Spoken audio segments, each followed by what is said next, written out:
Hey guys, there is no rush tonight. Whatever still sits heavy on you from the day, you can set it aside now. Shift a little if you need to. Let your neck soften. Let your hands go still. The room around you is enough. The quiet is enough. You do not need to be anywhere else. What I have for you this evening is a long, slow ride. A Victorian Englishwoman, very far from home, and a small brown horse she came to trust with her life. Together they crossed 600 miles of open prairie and frozen mountain pass, through snowstorms and solitude, sleeping in strangers' cabins, waking before dawn, and riding on. There is no mystery to solve, no twist waiting for you at the end. Just the sound of hooves on cold ground and the slow unwinding of a journey that happened more than 150 years ago. If these quiet evenings help you rest, you are warmly welcome to subscribe to the channel so that another night like this one can find you when you need it. A quiet like, or a few words left below about where you're listening from tonight, helps others find their way here too. But none of that matters now. It can all wait until the morning, or it can wait forever. Tonight there is only this, the stillness settling over you. A story that asks nothing of you but to lie here and listen. So let your breathing slow, and when you are ready, we will step into a high meadow in the Rocky Mountains where the frost is still white on the grass and a small horse with a cunning face is standing by a rail fence watching you come. The year is 1873 and the place is Colorado. Not the Colorado you'd picture now, but a territory so raw and wide that in some directions you could ride for a full day and never pass another living soul. The Rocky Mountains rise along the western sky in a wall of granite and snow. Below them the plains roll outward, brown and treeless, all the way to the edge of sight. There are no fences out here. There are very few roads. A track is just a set of wheel ruts worn into the grass by the wagons that came before, and when the snow covers them, you steer by the North Star and hope for the best. And somewhere in this enormous emptiness, a woman is riding alone. Her name is Isabella Bird. She's 42 years old, English, the daughter of a clergyman, small and not particularly strong. Back home she suffers from a spinal complaint that keeps her in bed for weeks at a time. Her doctors have told her more than once that the best medicine is travel. Fresh air, open country, anything that takes her away from the damp drawing rooms of England. And so she travels. She's already been to Australia, to Hawaii, to the far reaches of the Pacific, but nothing has prepared her for Colorado. She doesn't arrive here on horseback. She arrives on a train, then in a rattling buggy, then on borrowed horses that stumble and shy. She sleeps in cabins where snakes slide through the floorboards and bugs swarm so thickly she spends the night sitting upright in a wooden chair. She boards with a settler family so severe that the wife refers to her only as that woman. She learns, in those early weeks, what it takes for a lady travelling alone to survive in a place that has no use for ladies. You make yourself useful, you keep your nerve, and you don't complain. And then she finds a horse, a small bay Indian pony, barely big enough for her, with wild horse blood in her veins and legs that never seem to tire. The men at the ranch call her Birdie. She's cheerful and hungry and wise, and she has a trick. When you put the saddle on, she swells her belly so the girth hangs loose, and you have to know to give her a quiet slap on the flank before you tighten it. She follows Isabella like a dog. She lays her soft grey nose on Isabella's shoulder and begs for sugar, and when the trail turns dangerous, ice, deep snow, a bridge that groans under its own weight, she plants her 4 small feet and won't move until she's decided on her own terms that it's safe. Together they'll cross 600 miles, through snowstorms that freeze Isabella's eyelashes shut, across prairies so empty that the only sound for hours is the crunch of hooves on frozen grass, past emigrant wagons crawling westward under white canvas, and lonely cabins where a stranger's kindness is the difference between sleeping warm and not sleeping at all. But all of that is still ahead. Tonight we begin where the two of them begin, with a first meeting, a first saddling, and a first cautious ride together through the frost. Estes Park sits at the bottom of a blue hollow in the mountains, 7,500 feet above the sea. Long's Peak rises at the south end, bare and scarred and frosted with snow that never fully melts. The pines come thick down the slopes, dark and still, and between them the meadows open out in long green stretches where the big Thompson River weans and doubles, catching the light, vanishing behind a stand of trees, reappearing somewhere you didn't expect. There are no fences here. There are no roads. only trails that wind through the narrow canyons and over ridges so steep that wagons have broken apart trying to cross them. The nearest settlement is 30 miles away, down a track so rough it can only be travelled on horseback. In October of 1873, this is where Isabella Bird is living, in a rough log cabin by a lake, with no lock on the door and nothing inside worth stealing. She sweeps her own floor each morning. She draws her own water from the lake in a bucket. She washes her clothes in a tin basin and dries them on the fence, and at night she lies on a bed of hay and listens to the wind working through the gaps in the logs and the low, unsettling sounds of animals moving beneath the cabin floor. A skunk has made its home underneath her, and she can hear it sharpening its claws against the underside of the boards. She doesn't try to remove it. They've reached an understanding. She is, by her own account, happier here than she's been in a very long time. Back in England, a spinal condition keeps her bedridden for weeks at a stretch, and her doctors have told her again and again that travel is the only remedy: fresh air, high altitude, anything to take her away from the damp enclosed rooms of home. And so she travels. She's already crossed the Pacific twice, lived in the Sandwich Islands, ridden mules through tropical rain. But nothing she's experienced has felt quite like Colorado in autumn. The dry electric sharpness of the air, the frost that crackles on the grass at dawn, the way the light pours down through 7,000 feet of nothing and makes everything look carved and clean and almost too vivid to be real. Her cabin has no proper door and no glass in the window, and at night the temperature drops well below freezing, but none of that seems to bother her. She wakes early, and the first thing she sees through the open window frame is the lake going from lead grey to silver to gold as the sun touches Long's Peak. But she needs a horse. She's been at Evans' ranch for weeks now, riding borrowed animals and trying to plan a solo tour through the mountains and plains of Colorado. A journey that could stretch to several hundred miles through territory with almost no roads and very few settlements. She knows what she wants. She wants a horse that won't shy at the crack of a twig, won't stumble on loose rock, won't tire after 20 miles and leave her stranded in a canyon with the sun going down. Out here, your horse is your shelter, your compass, your only companion for days at a time. Getting the right one isn't a luxury, it's everything. The trouble is that every horse she tries turns out to be wrong. Evans, the jovial Welsh rancher who runs the place, keeps promising. He's cheerful about it, the way he's cheerful about everything. Griffith Evans is a short, loud, warm-hearted man who laughs before breakfast and claps people on the back and sings old songs by the fire at night until the rafters shake. He'll tell her there are plenty of horses to choose from, 50 head running loose in the canyons, and she believes him, because it's hard not to believe Evans when he's smiling. But the choosing has not gone well. One tall, well-bred animal throws its bridle clean off with a toss of its head, leaving her sitting in the saddle with the loose reins in her hands and the horse free as the wind. Another bucks. 2 more have feet so tender they stumble and go down on the rough ground. She tries 5 or 6 a day, cantering them around the lake or up into the meadows, and comes back each time shaking her head. The days keep slipping by, frost every morning, the aspens going gold, and still she doesn't leave. There's a complication behind all of this that she doesn't discover until Evans comes back from Denver. Before he left, she'd given him a $100 note, a large sum, to change into smaller currency, and to buy her a suitable horse while he was in the city. When he came back, there was music and laughter and a suspicious-looking cask of something smuggled into the cabin. But there was no horse. Eventually he asked to speak with her privately. He looked uncomfortable, she noticed. He told her he'd run through the cash while he was down in the city and couldn't return a cent of it. He couldn't pay it back, not yet. But he could give her, as a kind of interest on the debt, a good horse with a saddle and bridle, one that would serve her for the whole journey, however long it took.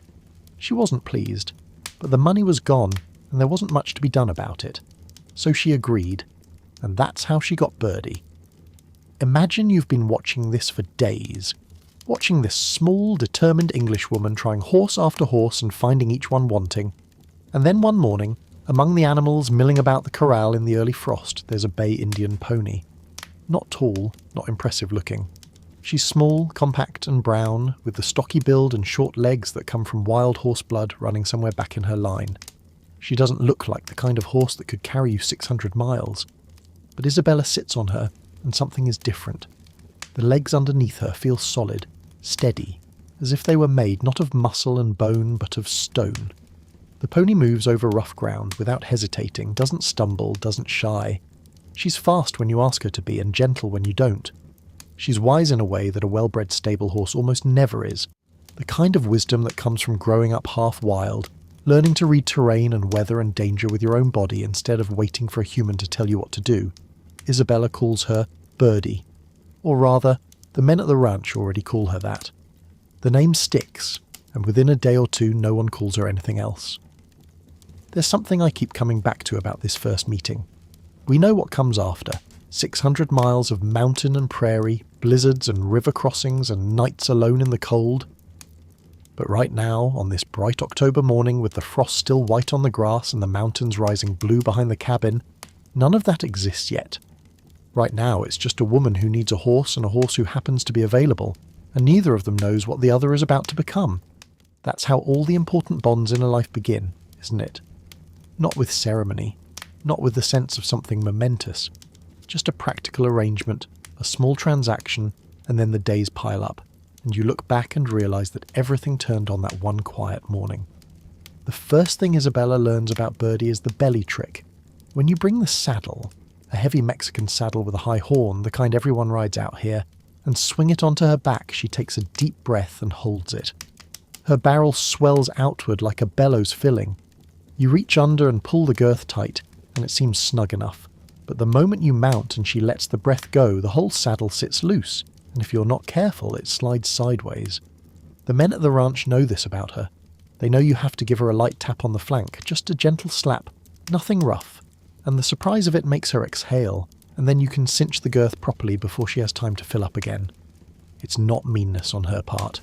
It's a game. She does it every single time, without fail, and there's something almost cheerful about the consistency of it. As though this small daily negotiation between horse and rider is simply part of the terms and conditions of the partnership. You know what I find oddly comforting about that? It's the fact that Birdie isn't trying to be good. She isn't a docile, obedient creature waiting to please. She's got a mind, and she uses it, and part of getting along with her is accepting that you don't get to override it. The horses out here in the West aren't broken the way horses are broken in England. Isabella notices this, and it strikes her deeply. There are no stock whips. The spurs are so blunt they couldn't scratch human skin. The horses are guided by voice and by a light touch on a simple snaffle bridle, and the whole relationship runs on something closer to cooperation than command. Isabella, who has ridden in many countries, writes that she has never once seen a horse bullied into obedience anywhere in the American West. A horse that's been raised this way doesn't just carry you, she thinks for herself. She pays attention to the ground under her hooves, to the sound the ice makes, to the feel of the air before a storm, and if she decides you're wrong, if you want to cross a bridge and she doesn't, well, you'd better have a good argument ready, because she's probably right. Birdie's personality comes out in pieces over those first days at the ranch. She's always hungry. She'll eat anything you give her, and look around for more. When Isabella walks through the meadow, Birdie follows her, not because she's been tied or led, but simply because she wants to. She trots along behind like a dog, her small hooves quiet in the grass. She comes up close and lays her soft grey nose on Isabella's shoulder, and nuzzles there, breathing warm and slow against her neck, and licks her face, and makes a low coaxing sound. A funny, pleading noise, almost flirtatious. That means she wants a piece of sugar. The men who work the stables at every stop along the route will come to know this about her. They'll call her pet and spoil her, and she'll eat it up with perfect composure. But try to take hold of her when she doesn't want to be held.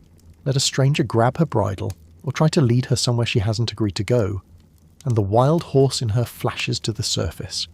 Her eyes go hard and flat.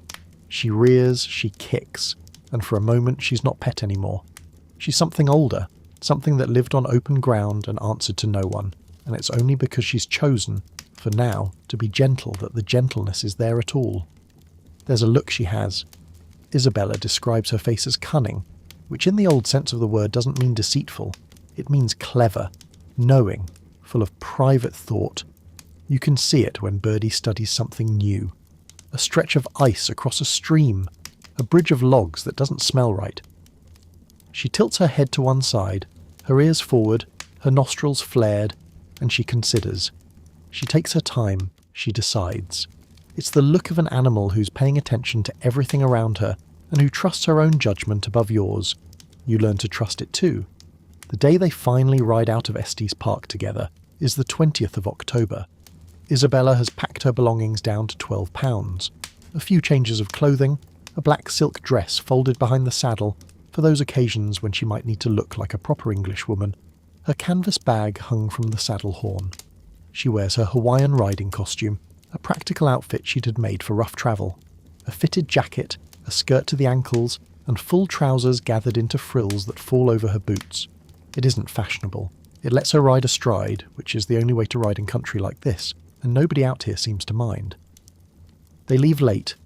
The horses had gone wandering in the canyons again and couldn't be found until 9:30, and ride out through the narrow granite gates that guard the entrance to the park, with a young French-Canadian musician as her companion for this first stretch. The trail drops through gorges where snow lies deep and untouched under stands of pale yellow aspens. The light comes through the leaves in broken gold. Somewhere above them, too high to see, the snow-covered peaks float against a sky so deeply blue it looks almost sad. They ford a stream by picking their way across a beaver dam, a low, dense wall of sticks and mud, because the log bridge over the water has washed out.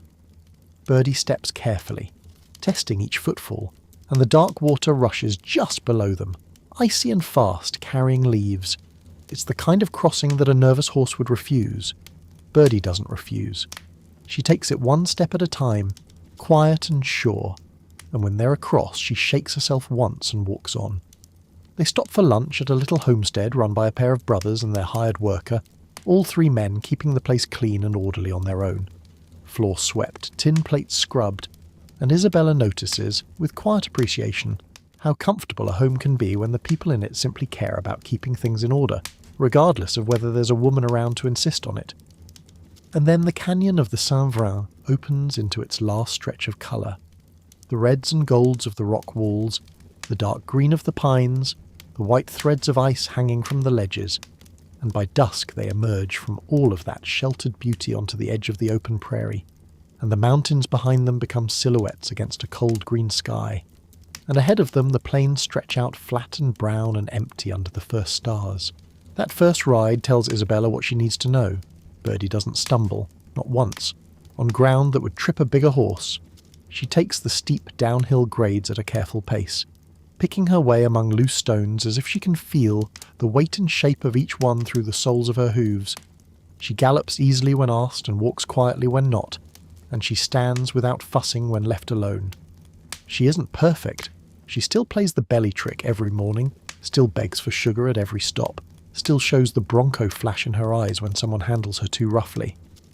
But she's honest, she's steady, she pays attention, and after all those weeks of wrong horses, of shying and stumbling and thrown bridles, there is something profoundly settling about finally riding an animal who does what she does well and doesn't pretend to be anything other than what she is. A small, tough, opinionated pony from the mountains with iron in her legs and a cunning look in her eye. I think about Isabella lying in the inn at Longmount that first night, with Birdie stabled somewhere nearby in the cold.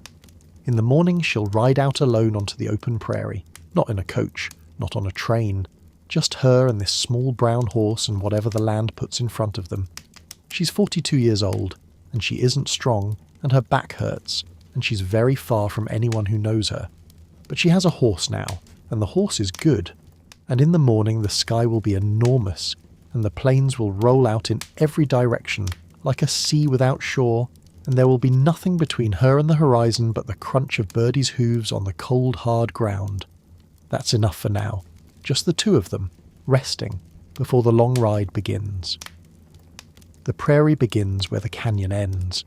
One moment you're riding through colour, red rock walls, dark pines, the last yellow aspens trembling overhead, and then the land opens out, and all of it falls away behind you, and in front there is nothing. Not nothing as in a bare field or an empty road. Nothing as in the world has been wiped clean. The grass runs outward in every direction, brown and dry and sun-cured, rolling in long, low waves that look, from the saddle, very much like a sea. There are no trees, there are no fences, there are no buildings, no roads, no signposts. A trail is just a pair of wheel ruts pressed into the grass by whoever came through last, and where those ruts cross other ruts, you choose by instinct, or by luck, or by staring at the horizon, and guessing which direction south might be. This is where Isabella rides out alone for the first time. It's late October, a Tuesday morning. She left an inn at Longmount before the day had properly brightened, and the sky has a dull, threatening quality to it, the sort of flat light that sits on the prairie before snow. She'd been introduced the evening before to a man who offered to escort her over the most difficult stretch of the ride, and she accepted because it seemed like the polite thing to do, but riding with him turned out to be worse than riding alone. He was poor company, she felt, stiff and unpleasant, and as soon as she could manage it, she let him drift off in one direction while she took another, and the relief of solitude washed over her like cold water on a hot day. Her instructions for the ride are simple. Steer south. Keep to the best beaten track. That's it. 30 miles of open prairie between here and Denver, with almost nothing settled along the way and trails branching off in every direction. She compares it to sailing a wide sea with no chart and no compass, and the comparison is better than she knows. The prairie rolls, it swells and dips in long, slow waves, and when you're in a trough you can't see anything at all, and when you crest a rise the whole world opens out, flat and brown and enormous, and you can spot a single horse more than a mile away. A tiny dark speck moving across the grass, the only other living thing in sight. Birdie walks steadily. Her hooves make a quiet, rhythmic sound on the hard ground. A dry crunch, over and over, like someone folding paper very slowly. The wind is in their faces. It shifts throughout the morning, first cold, then strangely hot for a few minutes, then cold again, settling at last into a fierce, steady east wind that cuts through clothing and makes Isabella's eyes water. But the air is clean, and the space around her is immense, and Birdie doesn't mind the wind. She keeps her head low, and her ears forward and moves at a steady walk that covers ground without hurry. The kind of pace a horse falls into when she knows the day will be long, and there's no point in rushing. There's a particular quality to being alone on open ground that's hard to describe if you haven't felt it. It isn't loneliness, exactly. Isabella doesn't seem to experience it as loneliness. It's more like being held very still inside something vast. The land is so big and so quiet and so indifferent to you that after a while your own thoughts start to sound like the only voice left in the world. You ride, and you think, and you ride, and the grass moves under the wind in long silver ripples, and the mountains off to the west are a dark wall against the sky, their peaks going in and out of cloud. Now and then a meadowlark lifts up and goes quiet again. Now and then a gust carries the faint, dry smell of sage, which grows low and grey among the grass in tough little clumps. And there is something about that. Something about being a small creature moving slowly through an enormous space that is, against all expectation, deeply calming. Your body finds the rhythm of the horse. Your breathing slows. The day stretches out in front of you, featureless and long, and you stop caring about how many miles are left, because the miles don't matter. What matters is the sound of the hooves, and the feel of the wind, and the slow turning of the light across the grass. The prairie doesn't ask you to be anything. It doesn't require conversation, or courage, or even attention. It just lets you move through it, at whatever pace you choose, and that absence of demand is its own kind of kindness. I keep thinking about what it must have meant for Isabella, specifically to be here. She's a woman who, back in England, can barely get out of bed for weeks at a time. Her spine aches. Her body fails her. She lives in drawing rooms with heavy curtains and damp air, and her doctors send her abroad not because they think she'll find adventure, but because they've run out of other ideas. And now here she is, alone on the back of a small brown horse, riding across a landscape so open and so empty that it makes the whole of her previous life look like something that happened inside a very small box. You don't have to romanticize that to feel the weight of it. She doesn't romanticize it herself. She writes that the day is dreary. She writes that the cold is difficult to endure. But she also writes that the ride is free and breezy, and that her horse is companionable, and you can hear in those plain words something that runs deeper than comfort. A kind of recognition, maybe, that this is the life her body was actually made for, even if nobody back home would believe it. Every now and then, the emptiness is broken. She passes herds of cattle grazing on the dried grass, their shapes dark against the brown. She passes herds of horses standing still as statues. Once or twice she meets a lone horseman coming the other way, his rifle balanced across his saddle, who nods to her and rides on without speaking, and she sees the wagons. They appear first as white specks on the horizon, very far away, and as she rides closer they take shape. Tall canvas-covered wagons, the kind people out here call prairie schooners, swaying and creaking across the grass behind teams of tired oxen.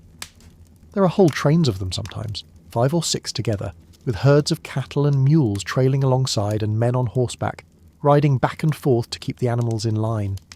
They carry families, these wagons. They carry everything a family owns, beds and stoves and kettles and tools, children and grandparents and hope and exhaustion.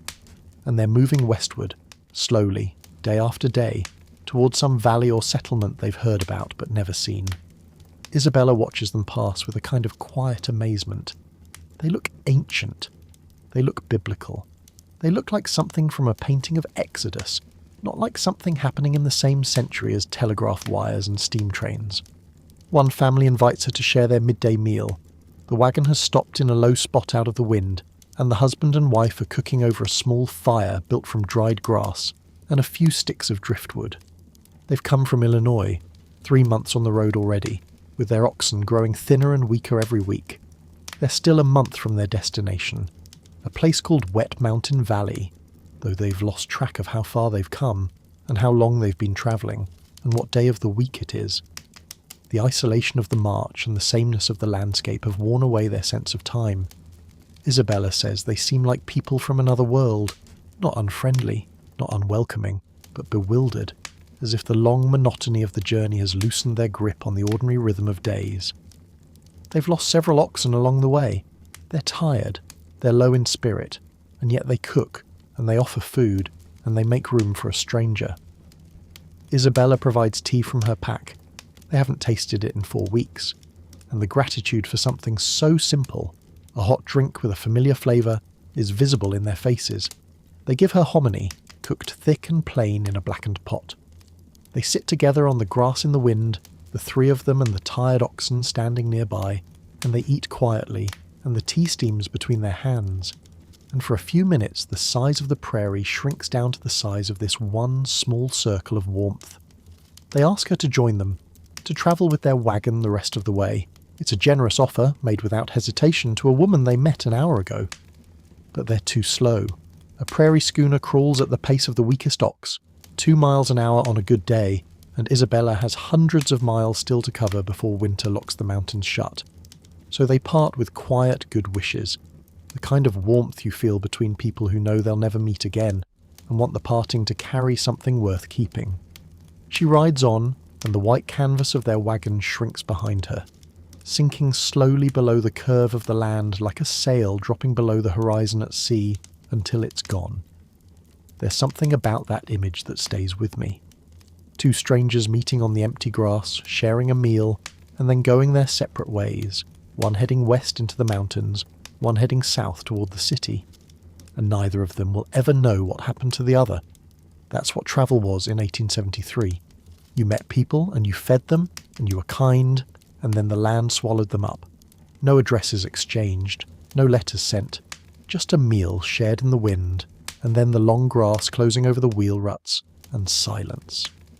And I think that kind of kindness, the kind that expects nothing, that doesn't even expect to be remembered, might be the purest kind there is. It costs nothing but food and time, and both of those things are precious on the prairie, and yet they gave them freely. That's the part I can't let go of. The afternoon worsens. The wind picks up and turns brutal, driving cold from the east that feels like something solid pressing against Isabella's face. For the last 11 miles she's racing the storm. At the crest of every rise she looks ahead, expecting to see Denver, but the city doesn't appear.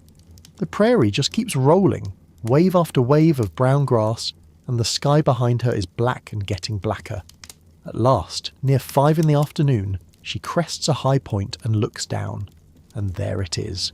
Spread out flat and treeless on the flat treeless plain, a rough young city of timber buildings and muddy streets and saloons.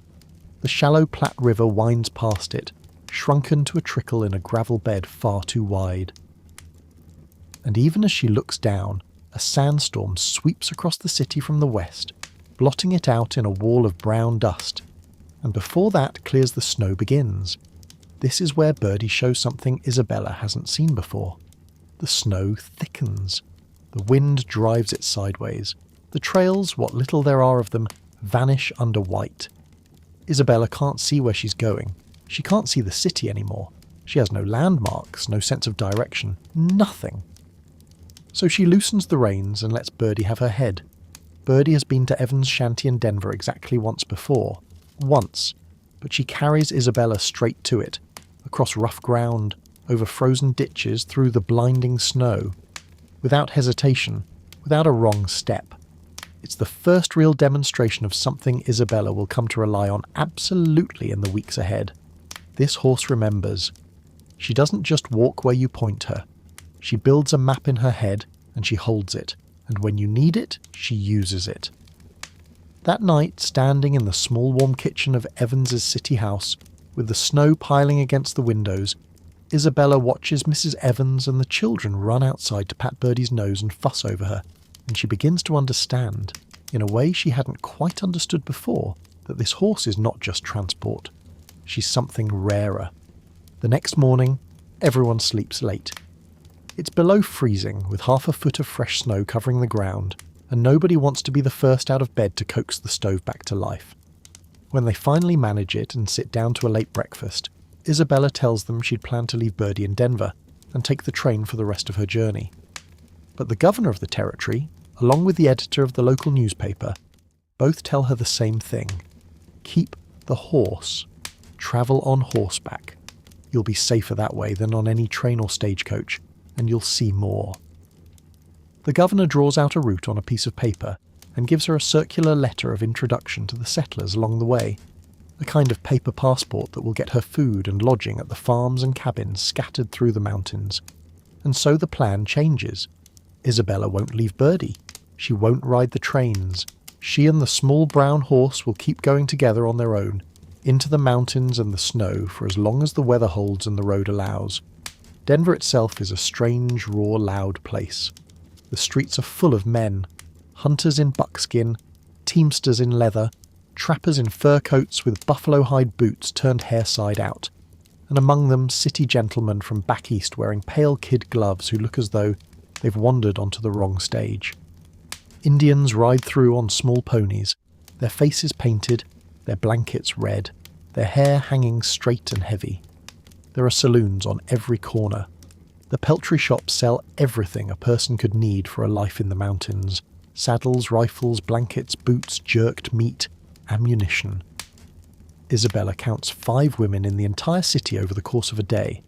The rest is all men, noise, mud, and the distant white wall of the Rockies looking down on the whole dusty spectacle from above. She doesn't like Denver. She finds it tiring. The crowds and noise make her uneasy after weeks in the quiet of the mountains, and the sight of those great peaks so close and yet unreachable from the city streets makes her restless. What she does like is the morning she leaves. A man had been asked to bring Birdie from the stable, and he arrived looking rumpled and annoyed. The pony was a little demon, he told her.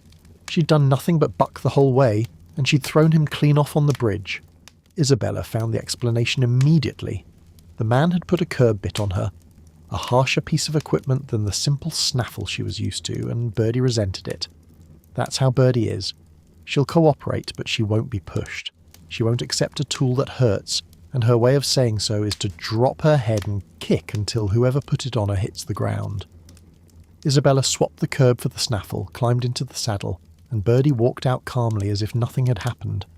The man stared after them. The 600-mile journey that was supposed to be a short tour becomes something else entirely. Something slower, colder, harder, and stranger than anything she's planned for. But that's still ahead. Tonight the snow falls softly against the windows. Birdie is fed and warm in the stable. Isabella sits by the stove drinking tea and answering questions about life in the mountains, and the children tug at her sleeve asking to hear more stories from the park. The fire crackles, the wind pushes at the door, and outside the great brown prairie lies white and quiet under the snow, keeping no record of the day's ride, holding no trace of the hoofprints that Birdie left behind. There's a skill that Isabella learned before she ever got on a horse in Colorado, and it may have mattered more than any other thing she carried with her on the road. She didn't learn it from a book.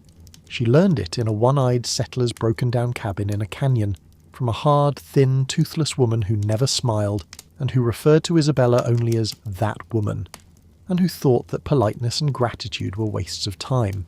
She learned how to make herself agreeable. The Chalmers family lived in a cabin that was barely a shelter. The roof had holes, the logs were unchinked, one whole end of the structure was partially missing. Inside, there was nothing that could reasonably be called furniture. No proper bed, no washing basin, no towel, no window glass, no latch on the door. It was a shelter stripped to its barest bones.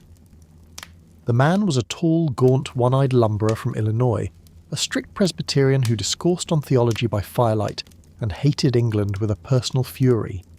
His wife was a thin, clean, tireless woman who wore a sunbonnet from dawn until dark and spoke in a piping, reproachful voice, as though every word she said was directed at someone who'd done her wrong.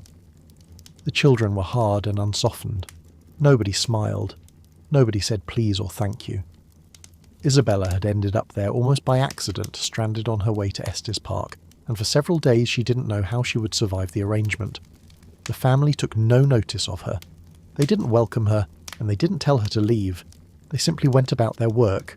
Hard, grinding, dawn-to-dark work, the kind that wears the body down but never seems to build anything up, and left her sitting in the wreckage of the cabin, with nothing to do and no one to talk to. Food was pushed through the door on a box at mealtimes. Milk, bread, dried beef. No conversation came with it.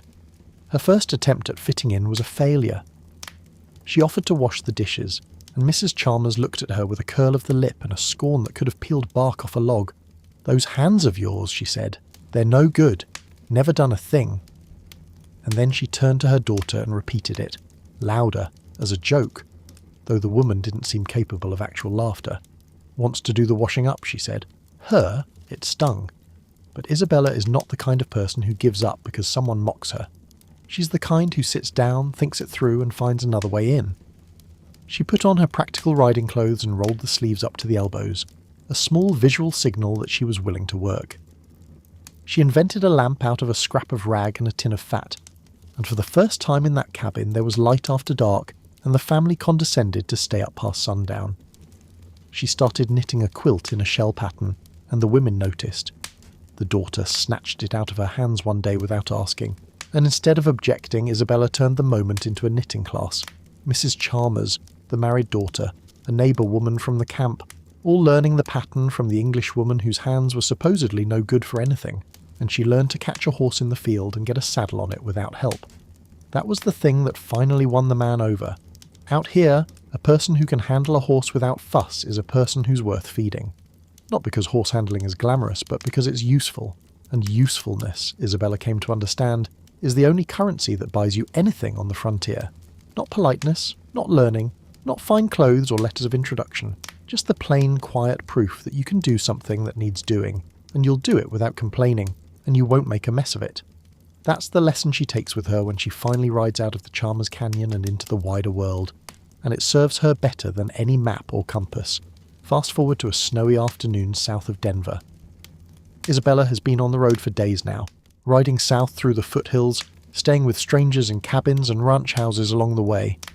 The weather has turned. Snow is coming down in earnest, thick and steady, and the trail ahead of her is disappearing under white. She manages 4 miles before the storm gets bad enough that she has to stop, and she finds shelter in a kitchen attached to an accommodation house. One of those rough establishments along the trail where travellers can pay for a meal and a bed. When she comes through the door, there are already 11 people inside. They're all sheltering from the same storm, and they're all miserable. Wet, cold, snow melting off their clothes and dripping onto the floor, crowded together in a room that isn't big enough for half of them. The stove is doing its best, but the air is damp and close. Nobody looks happy to see one more body added to the crush. This is the moment where what she learned at the Chalmers pays off. She doesn't sit down. She doesn't complain about the cold or the crowding. She takes off her wet outer things, hangs them near the stove where they begin to steam faintly, rolls up her sleeves, and looks around for what needs doing. And what needs doing is food. There are potatoes in a sack by the wall, and flour and lard for scones, and a kitchen full of cold, hungry people who need to eat. So she picks up a knife and starts peeling. Steady, unhurried strokes, the brown skin coming off in long curls, dropping into a bucket at her feet. The potatoes are cold and hard in her hands. The knife handle is rough. She works without fuss, one potato after another, and while she works she talks. Pleasant, easy, sociable talk.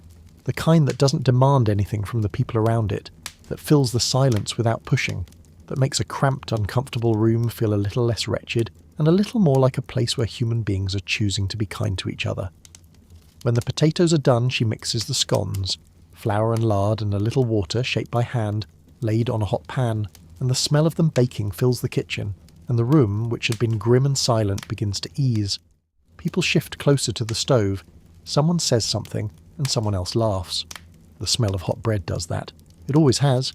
She stays for 2 hours, and when the storm eases enough for her to saddle Birdie and ride on, the hosts refuse to charge her. They keep an accommodation house. Charging travellers is how they make their living, but they won't take a cent because she was, they tell her, such good company. I keep turning that over in my mind. There's something in it that's easy to miss if you're not paying attention. It isn't about charm exactly, though Isabella is charming. It isn't about performing, pretending to be cheerful when you're cold and tired and would rather be somewhere else. It's about understanding what a situation needs and giving it, without being asked. Those people in that kitchen didn't need another body taking up space and waiting to be served. They needed someone to peel the potatoes, and the hosts didn't need flattery or gratitude. They needed to feel that their cramped, steaming kitchen, full of wet strangers on a miserable day, was still a place worth running. Isabella gave them that. 2 hours of work and warmth, freely offered, and the debt of a meal was wiped clean. Think about what it means for a Victorian gentlewoman to understand this. She comes from a world where women of her class don't peel potatoes, they don't make scones, they don't roll up their sleeves in a room full of strangers and start working alongside people they've never met. There are servants for that. There are layers of rules, thick, invisible, carefully maintained layers of propriety and expectation, that keep a lady's hands clean and her place in the social order secure. And here she is, in a log kitchen on the Colorado frontier, doing exactly what Mrs. Chalmers said she couldn't do, using those hands, proving they're good for something, and not just surviving it, but finding a kind of freedom in it. Not because she's lowered herself. That's the part that matters. She hasn't stooped to do rough work out of desperation. She's understood something that goes deeper than pride.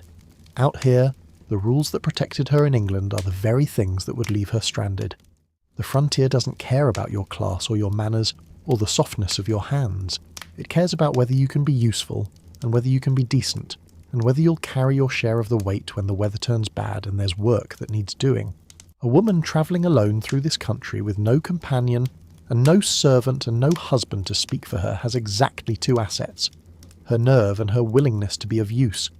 Everything else she might have brought from home, her accent, her education, her standing, is worthless here, or close to it, and I think she loves it. I think that's the part that would surprise anyone who knew her back in the drawing rooms of Edinburgh. She doesn't endure this life reluctantly, counting the days until she can go back to civilization. She takes to it with something that looks very much like relief, as if she's been waiting her whole life for a place where peeling potatoes well is worth more than an entire season of polite conversation. She saddles Birdie at 1 in the afternoon, when the snow has slackened a little, and rides out alone. The world outside the kitchen is barely recognisable. The trail has become a faint depression in the white, and the fence posts along the road wear thick caps of snow that make them look like a row of small, solemn figures standing watch. 4 miles on, they have to cross a frozen creek. The ice looks solid, smooth and grey-blue, dusted with snow, but when Birdie steps onto it, it gives way with a crack that splits the silence like a gunshot, and the pony drops through up to her chest into the black water underneath. Birdie scrambles, truly frightened. One of the very few times Isabella sees real panic in her. Legs churning, hooves scraping against the broken edge of the ice. For a moment it seems like she might not make it, but she does. She heaves herself up onto solid ground, snorting and shaking, water streaming off her belly and freezing almost immediately into a thin glaze on her legs. They stand still for a moment, both breathing hard, and then they carry on. There is, after all, nowhere else to go. The snow starts again, quieter now, falling straight down without wind. The mountains have vanished behind it. The trail has vanished. Everything has vanished. It's just snow and silence, and the two of them moving forward through a world that has been wrapped in white cloth. The flakes fall so thickly that Isabella can see them landing on Birdie's mane, each one distinct for a moment before it melts into the dark hair. They settle on her own sleeves, on the tops of her boots, on the brim of her hat. The land on either side of the trail, if there is still a trail, is featureless. A smooth white plain without shadow or edge, as though someone has drawn a blank page over the earth. Isabella tries to describe this later and finds she can't. Not properly. The loneliness of it, the dumbness of everything. Her word, dumbness, meaning the absolute absence of sound. No birds, no wind, no hoofbeats from other horses. Even Birdie's feet make only a soft, muffled crunch on the fresh snow, as if the sound is being swallowed before it can travel. The mountains, which are normally always there, a dark wall along the western sky, are gone. The sky itself is gone. There's only a low, uniform grey, pressing down, blending into the white ground so that you can't tell where the earth ends and the air begins. It feels like the whole world has been covered with a shroud, and everything beneath it, all work, all movement, all life, has been quietly suspended. She rides through this for hours.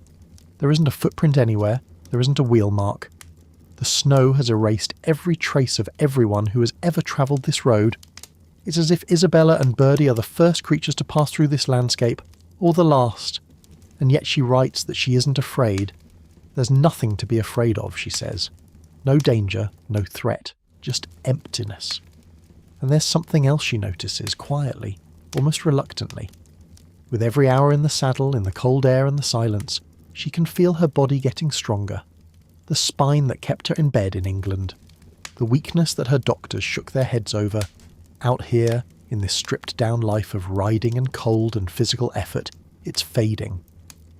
The cure that no one could give her in a London consulting room is happening by itself, mile by mile in the snow.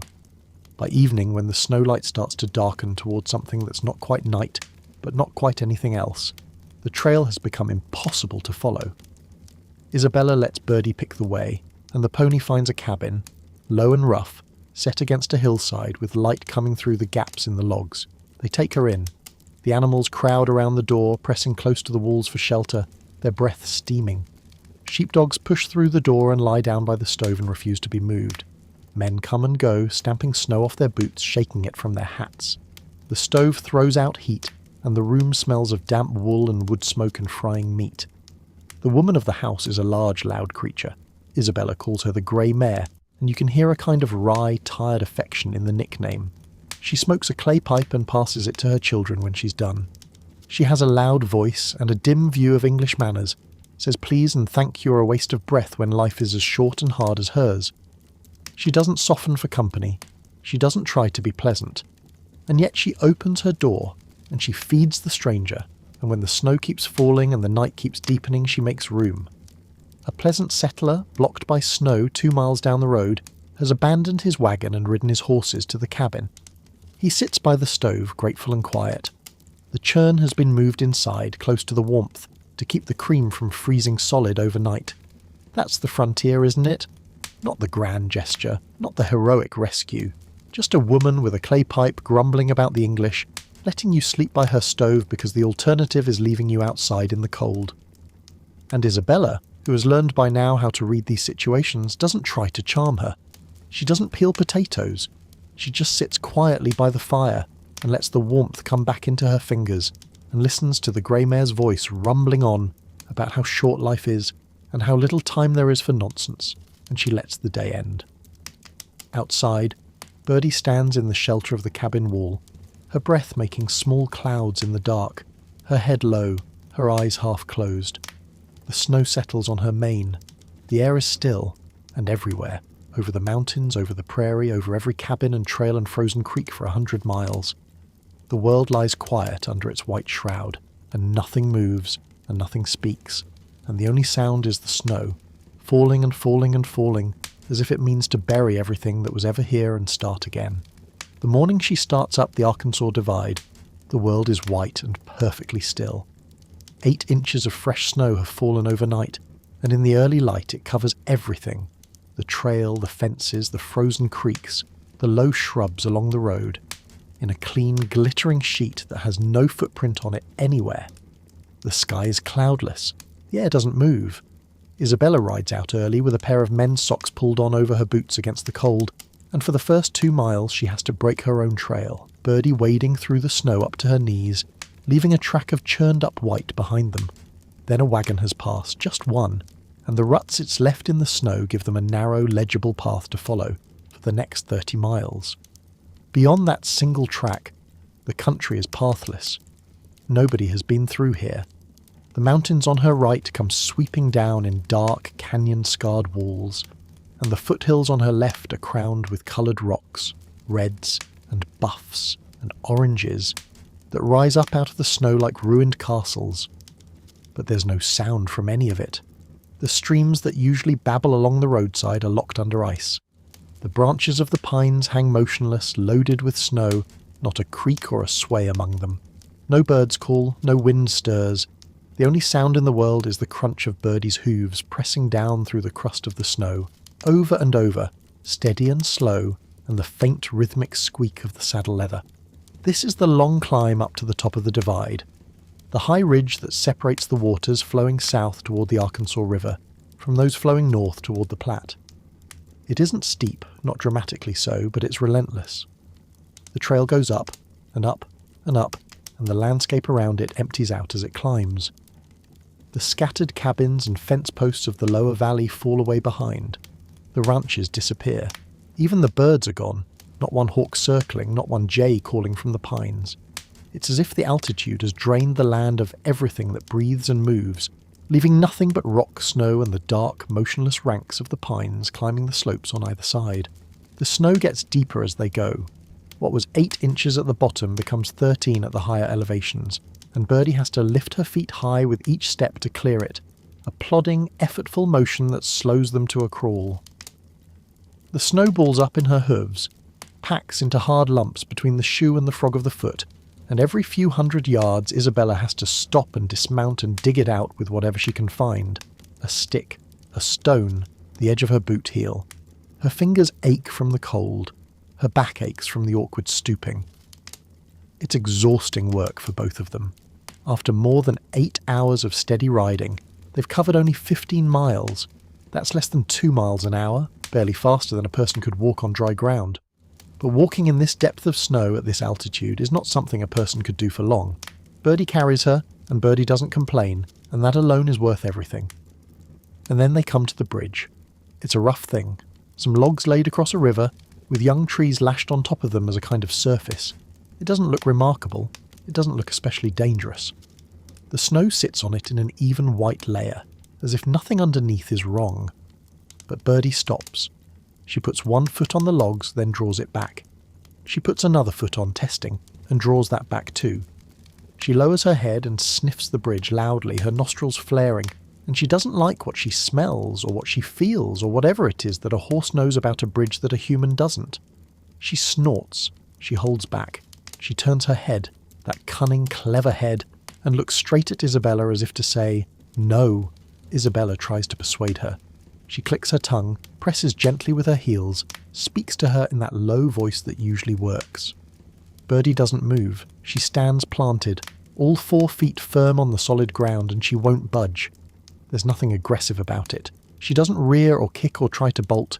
She simply refuses. She has made a decision, and she's not going to change it, and nothing Isabella says or does is going to alter that. They've had this conversation before in small ways. Birdie deciding to go left when Isabella wants to go right. Birdie stopping to examine a stretch of ice before crossing it. But this is the first time the refusal is absolute. The horse has looked at the bridge, and the horse has said no, so they go around it. Just downstream from the bridge the river ice is broken and rough, and they wade through there instead. The water comes up to Birdie's body, and the cold of it hits Isabella's feet like a slap. Shocking, immediate. A cold so sharp it feels like heat for a moment before it goes numb. They push through, Birdie lunging against the current, and scramble up the far bank with water streaming off them, and they stand for a moment in the snow, both of them breathing hard, both of them wet and freezing. Isabella learns later from people who know the area that the bridge was dangerous. Something about it was weak. Rotten timber, a failing joint, the kind of fault that's invisible from the surface but that a horse, who feels the world through 4 sensitive hooves and an instinct sharpened over thousands of generations on open ground, could detect in a heartbeat. Birdie was right. The bridge would have given way. And if it had given way in the middle of a snow-covered river in freezing weather, with nobody within miles to hear a shout, well, the river wasn't deep enough to drown in, but a fall through broken timber into icy water, with a horse thrashing on top of you, in a place where hypothermia could set in before you dried your clothes. That could end a journey. That could end more than a journey. You know what stays with me about that moment? It's the look. That turn of the head, that direct gaze. Not defiance, not stubbornness. Something more like patience, as if Birdie were waiting for Isabella to understand what she already knew. Horses communicate with their whole bodies, ears, tail, the set of the shoulders, the tension in the neck, but that sideways look, that deliberate meeting of eyes, feels like something more personal. It feels like trust offered in a particular direction. I've made my judgment, and I need you to accept it. And Isabella, to her credit, does. She doesn't force the issue. She doesn't insist on her own authority. She reads the horse, and she lets the horse be right. I think about how rare that is. How much of human history is the story of people ignoring the signals that animals give them, overriding instinct with will, forcing obedience when cooperation would have served better. The whole system of horsemanship that Isabella grew up with in England is built on the premise that the rider decides. The horse obeys, the hierarchy is clear, and here, on a frozen river in the middle of nowhere, that hierarchy quietly dissolves, and what replaces it is something simpler and more honest. The horse knows something the rider doesn't. The rider trusts the horse. They go around the bridge together, and they both survive. It's not a dramatic rescue. It's just 2 creatures who have learned over weeks of travel to listen to each other. After the bridge, the climbing gets harder. The snow deepens to more than a foot, and the trail, such as it is, becomes a guess, a faint depression in the white that could be a path or could be a dry stream bed or could be nothing at all. Birdie slips and slides, her hooves finding no purchase on the packed snow underneath. The cold deepens with the altitude. Isabella's feet, still wet from the river crossing, have gone completely numb. She can't feel the stirrups. She can't feel her toes. She tries to wiggle them inside her boots and gets nothing. No sensation at all, as if her feet have been replaced by 2 blocks of wood. She knows this is dangerous. She knows that numbness is the first stage of something worse, but there's nowhere to stop. The trail is empty. No cabins, no settlers, no smoke rising from any valley. Just the snow and the pines and the slow, relentless climb.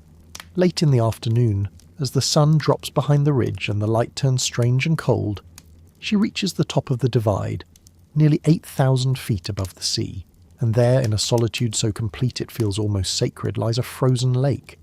It's small, set into a hollow of the ridge, perfectly still, its surface a dull, grey white under the snow, and around its edges the dark pines stand in a close, silent ring, like witnesses at something they don't intend to speak about. Owls call from somewhere deep among the trees, a low, hollow sound that seems to come from everywhere and nowhere. The trail beyond the lake is barely visible, just a faint indentation in the snow, wandering off between the trunks. The mercury, she'll learn later, is 9 degrees below zero. The air at this altitude is thin and dry and so cold it burns the inside of her nose with each breath. Even Birdie's breathing has changed, shorter, faster, her nostrils flaring with the effort of pulling enough oxygen from the rarefied air. And then the sky does something extraordinary. It begins in the east, where the fading daylight gathers into a colour Isabella struggles to name. Greenish, she writes, like chrysoprase, a pale sea green that deepens as she watches into aquamarine, and then into the pure, full green of an emerald. She has never seen a sky this colour. She wonders if she's colour blind, if the cold and exhaustion are playing tricks on her eyes. But no, it's real. It's there. The whole eastern horizon burning with a green so vivid and so unlikely that it looks like something from a dream or a painting of another planet. And then, as quickly as it came, the green shifts, and the sky flushes with the warm, bright rose of the afterglow, and for a few minutes the world is lit with a colour that has no business existing in a place this cold and this empty and this far from anywhere. She barely has time to take it in. Birdie is sliding at every step now, and Isabella herself can hardly stay in the saddle. One of her feet has frozen to the wooden stirrup. Not metaphorically, literally. The wet leather of her boot bonded to the wood by ice, so that she can't pull it free without wrenching the whole stirrup with it. She rides the last stretch in a state of near paralysis, the cold having moved from her feet up through her legs and into the core of her body, a dull, heavy, spreading numbness that makes thinking difficult and moving worse. She's been told there's a cabin somewhere ahead. 17 snowbound men are packed onto the floor of one, sleeping shoulder to shoulder like sardines, and they send her on another half-mile, and there, in the last of the light, in the absolute stillness of the frozen evening, she finds a small, poor house belonging to a German settler from a town called Eisenau, and his young wife. There's a mother-in-law too, elderly and gentle, with quiet hands and a steady gaze. The house is plain, the furniture rough, the walls thin enough that the cold presses through them in the night. But someone has taken the trouble to hang small ornaments on the walls. A picture, a bit of needlework, some small keepsake from another life in another country. There's a cloth on the table. The floor is swept. The stove is warm, and the smell of bread or soup hangs faintly in the air.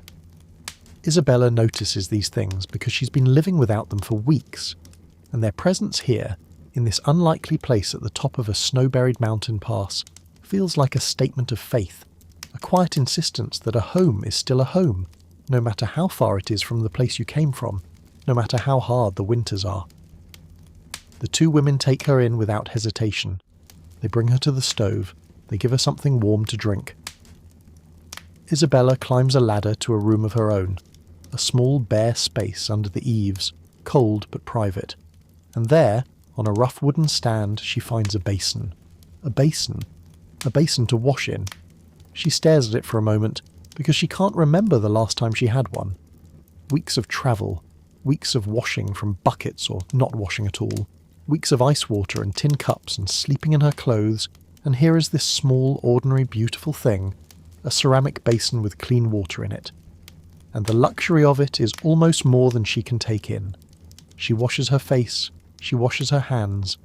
The water is cold, but it's clean, and the act of standing still, alone, in a quiet room, and pressing a wet cloth to her skin feels, in this moment, like one of the finest things she's ever experienced. And then her feet come back to life. The two German women help her. They bring warm water, not hot, never hot for frozen flesh, and they ease her boots off, gently, carefully, and they bathe her feet, and the blood begins to return. It comes back slowly, and then all at once, and the pain of it is extraordinary. Isabella writes that it almost deserves the name of torture. The feeling floods back into nerves that have been dead for hours, and every one of them screams at once, a burning, throbbing, electric pain that pulses from her toes to her ankles and doesn't stop. She sits on the edge of the bed with her teeth clenched and her fists tight and her eyes watering, and the two women kneel beside her, patient and kind, murmuring in German, holding her feet in their gentle hands while the pain works through her. There's something in that scene I don't want to rush past, the quiet tenderness of it. Two women she's never met, whose language she barely speaks, kneeling on the floor of a poor cabin at the top of a frozen mountain pass, caring for the feet of a stranger. They don't ask her how she got here, or why she's riding alone, or what kind of woman does this to herself. They just help. They warm water, they bring blankets, they let her sit in their home and hurt, and they stay with her while she does. And downstairs, in the small warm kitchen, Birdie is fed and watered and resting. Isabella always sees to the horse before she sees to herself. That's her rule, and she keeps it even when she can barely stand.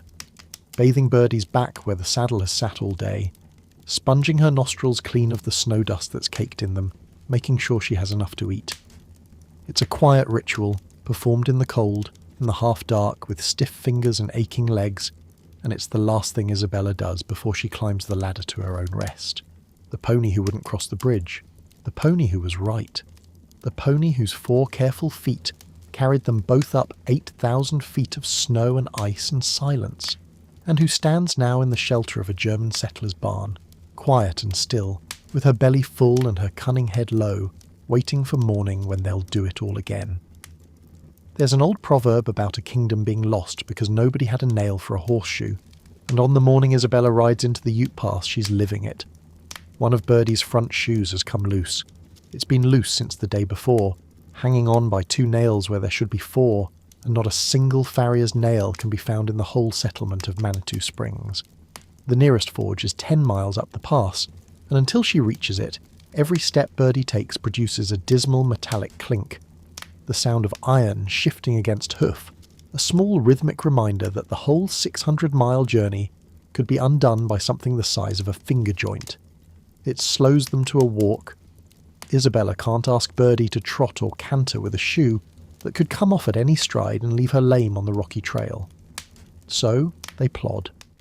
The morning is cloudless and bright, the sun hot where it reaches the road, the frost biting hard in the shade, and the clink of that loose shoe is the only sound Birdie makes. No hoof strike, no solid crunch, just that thin, sad tap, over and over, like a clock counting down. Birdie, for her part, doesn't seem bothered. That morning in the stable at Manitou, when Isabella came through the door, the pony had been loose in her stall, untied and free to wander, and the moment she caught sight of Isabella, she came trotting toward her along the centre of the aisle, with her head up and her ears forward, looking for what she always looks for: sugar, biscuits, the warm, familiar hands that feed her and rub her nose and make the day begin. It's the same every morning. Isabella arrives, and Birdie brightens, and there's a small private exchange between them. A lump of sugar pressed into soft lips, a hand smoothed down the brown neck, a murmured word, and then the saddle goes on, and the belly trick happens, and the day's riding begins. It's a ritual, worn smooth by repetition, and there's something deeply restful about its steadiness. Whatever else changes from day to day, the weather, the trail, the quality of the shelter, the kindness or coldness of strangers, this doesn't change. Birdie wants her sugar, Isabella gives it. The day starts. Birdie has no concept of a loose shoe as a problem. She lives in the present, in the body, in the next mouthful and the next step, and the fact that 2 nails are missing from her right forefoot is a matter she's content to leave to the woman on her back. The Ute Pass opens before them like a wound in the mountains. It's narrow, barely wide enough for the river and the road that's been blasted out of the rock beside it, and it goes up and keeps going up for 20 miles. The walls of the canyon close in on either side, steep and dark, hung with pines that lean out over the road and blot the sky. And running through the bottom of it all, loud and bright and never still, is the Fountain River. Isabella has seen a lot of rivers by now. She's forded them, crossed them on ice, waded through them with Birdie up to the belly in freezing water. But the fountain is different. It runs over rose-coloured granite, a deep, warm red that turns the water itself a faintly rosy hue, so that even in the darkest stretches of the canyon the stream seems to carry its own light. It isn't a gentle river. It forces its way through the rock with a kind of cheerful violence, tumbles over ledges in white foam, ducks under arches of thick alabaster ice that have formed across its surface, and roars through dark, hollow caverns in the canyon walls where the sound echoes and amplifies till it seems like the whole mountain is speaking. In the sunny stretches the water twinkles and flashes, catching the light and throwing it upward onto the rock walls in shimmering patterns. In the shadowed gorges it turns dark and fast and serious, but always, underneath everything, there's that colour, that warm, improbable, rose-tinged red, as if the granite beneath the water is giving off heat that no one can feel but everyone can see. Isabella watches it for miles as they climb, and there's something about it, something about a river that's beautiful in a place where nothing else is comfortable, that feels like a small, private gift from the landscape, as if the mountains, having spent the last week trying to freeze her and exhaust her and lose her in the snow, have suddenly decided to show her something worth the trouble. The canyon narrows. In places it's only 15 or 20 feet wide, and the road is a ledge of blasted rock with the river thundering directly below, and the cliff rising straight above, and the sound of the water is so loud that Isabella can't hear Birdie's hooves, can't hear her own thoughts, can't hear anything but the roar and crash of the fountain battering its way through the stone. They cross the river 8 times, Each crossing is an act of faith, Birdie stepping down from the road onto river rock that's wet and slippery with spray, feeling her way across the current with the care of an animal who knows exactly what a fall would cost, and climbing up the other side with water streaming from her legs. The loose shoe clinks through every crossing, a sound like a bell rung underwater, and Isabella holds her breath each time and lets it out when they're safely on the far bank. Sometimes the sun hits the road straight on, and for a few minutes it's almost hot, a dry, intense, high-altitude heat that feels wonderful after hours in the cold shadows. Then the trail turns a corner and plunges back into an unsunned gorge, where the snow lies deep between the trunks, and the pines crowd together so thickly overhead that the light dims to a blue twilight, and the river, which was twinkling and bright a moment ago, roars underneath ice bridges fringed with long, dripping icicles that hang like teeth from the frozen ledges. The transition is sudden. Sunlight to shadow, warmth to cold, silence to thunder, and it happens over and over as the canyon winds upward, so that the ride has a rhythm to it, a slow alternation of comfort and exposure that keeps Isabella from ever quite relaxing or ever quite despairing. There's a stretch, partway up, where the canyon opens slightly and the ecosystem changes. The pines give way, just for a mile or two, to something softer. Dwarf oaks with yellowing leaves, willows with long trailing branches, hazel bushes, and among them the trembling golden leaves of the aspens, shivering in whatever small breath of air reaches this sheltered spot. It's warmer here. The sun finds the canyon floor and heats the rock, and for a few minutes the ride feels almost gentle, almost lush, as if they've stumbled through a door in the mountain into a different climate entirely. And then the pines close in again, and the shadows deepen, and the river gets louder, and they're climbing once more. I keep thinking about the loose shoe and what it means. Not practically. Practically it means 3 hours of slow, careful walking, and the constant worry that the next step will be the one that throws the iron free. But underneath that, it's a reminder of how fragile all of this is. Isabella's entire journey depends on a small horse with 4 small hooves, and each of those hooves depends on a thin curve of iron held on by a few nails, and if one of those nails fails, the shoe comes off, and the hoof cracks on the rocky ground, and the horse goes lame, and the rider is stranded in a canyon 20 miles from anywhere. The whole thing is held together by such small, ordinary pieces: nails, iron, the willingness of a pony to keep walking. There's no backup. There's no rescue service. There's just the next forge, if you can reach it, and the patience to go slowly until you do. At last the pass opens out onto a sunlit upland park. A wide, flat meadow above the tree line, bright with snow and sunshine. And there, sitting by the trail, is a forge. A real forge, with an anvil and a fire and a man who knows how to use them. Isabella rides up, and the shoe is taken off and nailed on properly, and she slips a few spare nails into her purse for next time, and the relief is physical. A loosening in her shoulders, a breath she didn't know she was holding. She feeds Birdie at a nearby ranch, where the people are friendly and curious, and ask her 100 questions about where she's been and where she's going, and she answers them all with the easy patience of a woman who's learned that conversation is part of the cost of a meal in this country. And then something happens that she writes about with particular tenderness. She's heading up a long, snow-covered slope toward a colonel's valley, 12 miles off the main track, and the trail doesn't seem right, so she ties Birdie to a fence and walks ahead on foot to look for a cabin where she can ask for directions. The snow is deep and walking in it is slow work, and she hasn't gone far, just a few hundred yards, when she hears hooves behind her, soft and muffled in the white, and turns around, and there is Birdie. Free of the fence, nobody untied her. She pulled herself loose, or worked the knot with her teeth, or simply decided that a fence wasn't enough to keep her from going where she wanted to go. And where she wanted to go was here, beside Isabella, trotting along in the snow like a faithful dog with her head level with Isabella's shoulder. The pony reaches over and pulls at Isabella's sleeve with her teeth. Not hard, just a gentle, insistent tug, the way a child tugs at a parent's hand when they want attention. And then she lays her soft grey nose on Isabella's shoulder and breathes there, warm and slow, and makes that funny sound she makes. That low, blarneying, coaxing noise that everyone who meets her learns to recognise and no one can quite resist.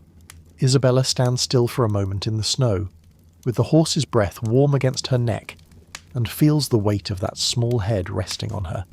And the moment is so quiet and so simple that it almost doesn't seem worth writing about. But she writes about it. Isabella writes, "Does it all mean sugar? And maybe it does. Maybe what Birdie wants, every time she follows, every time she nuzzles, every time she makes that sound, is just another lump of sugar from Isabella's pocket. Horses aren't sentimental. They don't form attachments the way dogs do, or the way people do. They form habits and associations. This person feeds me, this person is safe, this person's pocket has something sweet in it, and what looks like love might be nothing more than appetite dressed up in soft grey fur. But I don't think Isabella believes that, and I'm not sure I do either. There's a difference between a horse who comes to you for sugar and a horse who follows you when she doesn't have to, who pulls herself free from a fence to walk beside you, who lays her head on your shoulder and stays there. Birdie doesn't do this with everyone. With strangers who grab at her bridle, she shows the bronco side, the flat eyes, the rearing, the wild horse that answers to no one. It's only with Isabella that she softens. It's only with Isabella that she trails along unbidden, quiet and close, as though the space beside this particular woman's shoulder is where she's decided she belongs. They ride on through the forest. The light slants low through the pines and the shadows grow long on the snow. Isabella sees a white fox slip across the trail ahead of them, quick and silent, its fur almost invisible against the white ground. Skunks waddle through the underbrush. Chipmunks dart up tree trunks and freeze, watching with bright dark eyes. Crows call overhead, and the crested blue jays, those bold, handsome birds with their sharp cries and brilliant blue feathers, flash between the branches like pieces of fallen sky. The forest is thick enough that Isabella feels the old unease she always feels when riding alone through trees. That prickling awareness that something might step out from behind any trunk, any shadow at any moment. She doesn't know what she's afraid of exactly. Not bears, not wolves, just the idea of being startled, the vulnerability of it. A woman alone in a forest at dusk with no one to hear her if she calls. But Birdie walks steadily, and the forest thins, and as the sun drops toward the peaks, the trail brings them out into the open at the edge of a long mountain valley called Bergen's Park. It isn't beautiful, not the way Estes Park was beautiful. It's long and flat and rather bleak, with a stream fringed by bare cottonwoods running through the middle of it, and low hills closing it in on either side. Isabella looks at it and thinks of a dismal Scottish valley. Glenshee, she writes, and the comparison isn't a compliment. But the evening light does something to it. Pike's Peak fills up the southern end, massive and white, and far to the north, beyond range after range of darkening mountains, the serrated edge of the snowy range shows itself against a clear green sky, and above that the first stars are coming out, and the whole valley, which had looked so flat and ordinary a moment ago, fills with colour, blues and violets so deep and so soft they seem to hum. She finds a cabin for the night. It's long and low and dark, with a mud roof and too many people in it. The English owner, his wife, their children, 10 hired men who eat meals at a long deal table, 7 large dogs, and 3 cats perched comfortably on the dogs' backs, all of them warming themselves by the stove. It's rough, it's crowded. The air smells of wood smoke and wet wool, and the meaty breath of dogs who've been lying too close to the fire. They hang a sheet across one end of the room for a partition, and make Isabella a bed on the gravel floor. The owner is an English gentleman with a Cambridge education, who seems perfectly content with this life. The roughness, the crowding, the gravel under his back. He's building a proper house, he says. It'll take time. Everything takes time out here. But Isabella sees the way he looks out the window at the mountains in the last light, and she understands. You don't come to a place like this for comfort. You come because something in the scale of it, in the silence and the cold and the difficulty, answers a need you didn't know you had. There's food, there's warmth, the sound of people talking quietly after supper, and the dogs shifting and sighing by the fire, and outside, in the clear cold night, Birdie stands in the corral with the other horses, her belly full, her new shoes solid on her hoof, and the mountains rising dark and enormous all around. Tomorrow they'll ride on. Tomorrow there'll be another long stretch of trail, another creek to ford, Another stranger's cabin at the end of the day. The road ahead goes deeper into the mountains, higher, colder, lonelier. But tonight the shoe is fixed, and the forge is behind them, and the small, ordinary crisis that could have ended everything has been mended by a man with an anvil and a handful of iron nails. That's all it took. That's all it ever takes out here. The right help, at the right time, from someone who happens to be where you need them. And then you ride on, into whatever comes next, trusting the trail and trusting the horse and trusting that somewhere up ahead there'll be another forge, another cabin, another pair of kind hands to let you in from the cold. It's the first day Isabella doesn't want to ride. She doesn't say it that way. She doesn't complain. She almost never complains. And when she does, it's so understated you could miss it entirely. But you can hear it in what she does say. That she's tired. That her joints are aching with a deep, wet rheumatic pain that the cold makes worse with every hour in the saddle. That she stayed too long at the last ranch because getting up from the bench and walking back out into the cold felt like more than she could manage. Birdie isn't herself either. The pony, who is usually bright and forward and eager to move, is sluggish this morning, picking her way along the back trail with her head low and none of her usual spirit. Her legs are still sound. Those iron legs haven't failed yet, but something in her has dimmed, some spark of cheerful energy that Isabella has come to count on. They've been on the road for weeks now. The accumulated weight of it, the cold, the altitude, the relentless miles, the broken sleep in rough cabins on hay and straw and sometimes bare gravel, is starting to press down on both of them, rider and horse, like a hand that won't lift. She rides 4 miles to a ranch and stops for 2 hours hoping to rest. While she's there, she hears something that drains whatever spirit she has left. The next place she can find shelter is 24 miles away. 24 miles through mountain country and deep snow. There's nothing in between. No cabins, no settlements, no accommodation houses, just the trail, the snow, and whatever the mountains put in front of her. She rides on anyway, there's no other choice, and then she comes to Hayden's Divide. She hasn't heard of it before, nobody warned her. It rises up ahead of her like a bad surprise, a high, exposed ridge that forms one of the major spines of the mountain country, running for 11 miles through deep snow with nothing on either side but emptiness. The trail crosses it at a crawl because the snow is too deep for anything faster, and the wind up here has nothing to break it. No trees, no rocks, no sheltering walls of canyon. It just comes across the ridge in a flat, steady push that cuts through clothing and makes the skin on Isabella's face feel like it's being slowly peeled away. She sees nothing alive for the entire crossing. Not a bird, not a rabbit, not a single set of tracks in the snow except her own, and Birdie's, stretching back behind them in a thin, wavering line toward the forest they came from. The wind has swept the ridge clean of everything but white. The only creature she passes is a mule, recently dead, lying by the side of the trail with its legs stiff and its mouth open. The snow is already drifting against its body, filling the hollows behind its shoulders, blurring the outline. She doesn't stop to look at it. She rides past, and Birdie doesn't look at it either, just keeps her head down and her feet moving, and the dead mule stays where it is, and the snow keeps falling on it, and in a day or two there will be no trace of it at all, no sign that anything ever lived or died on this spot. I don't want to dwell on that mule, but I can't quite leave it alone either. It's the only recently living thing that Isabella encounters in 11 miles of riding.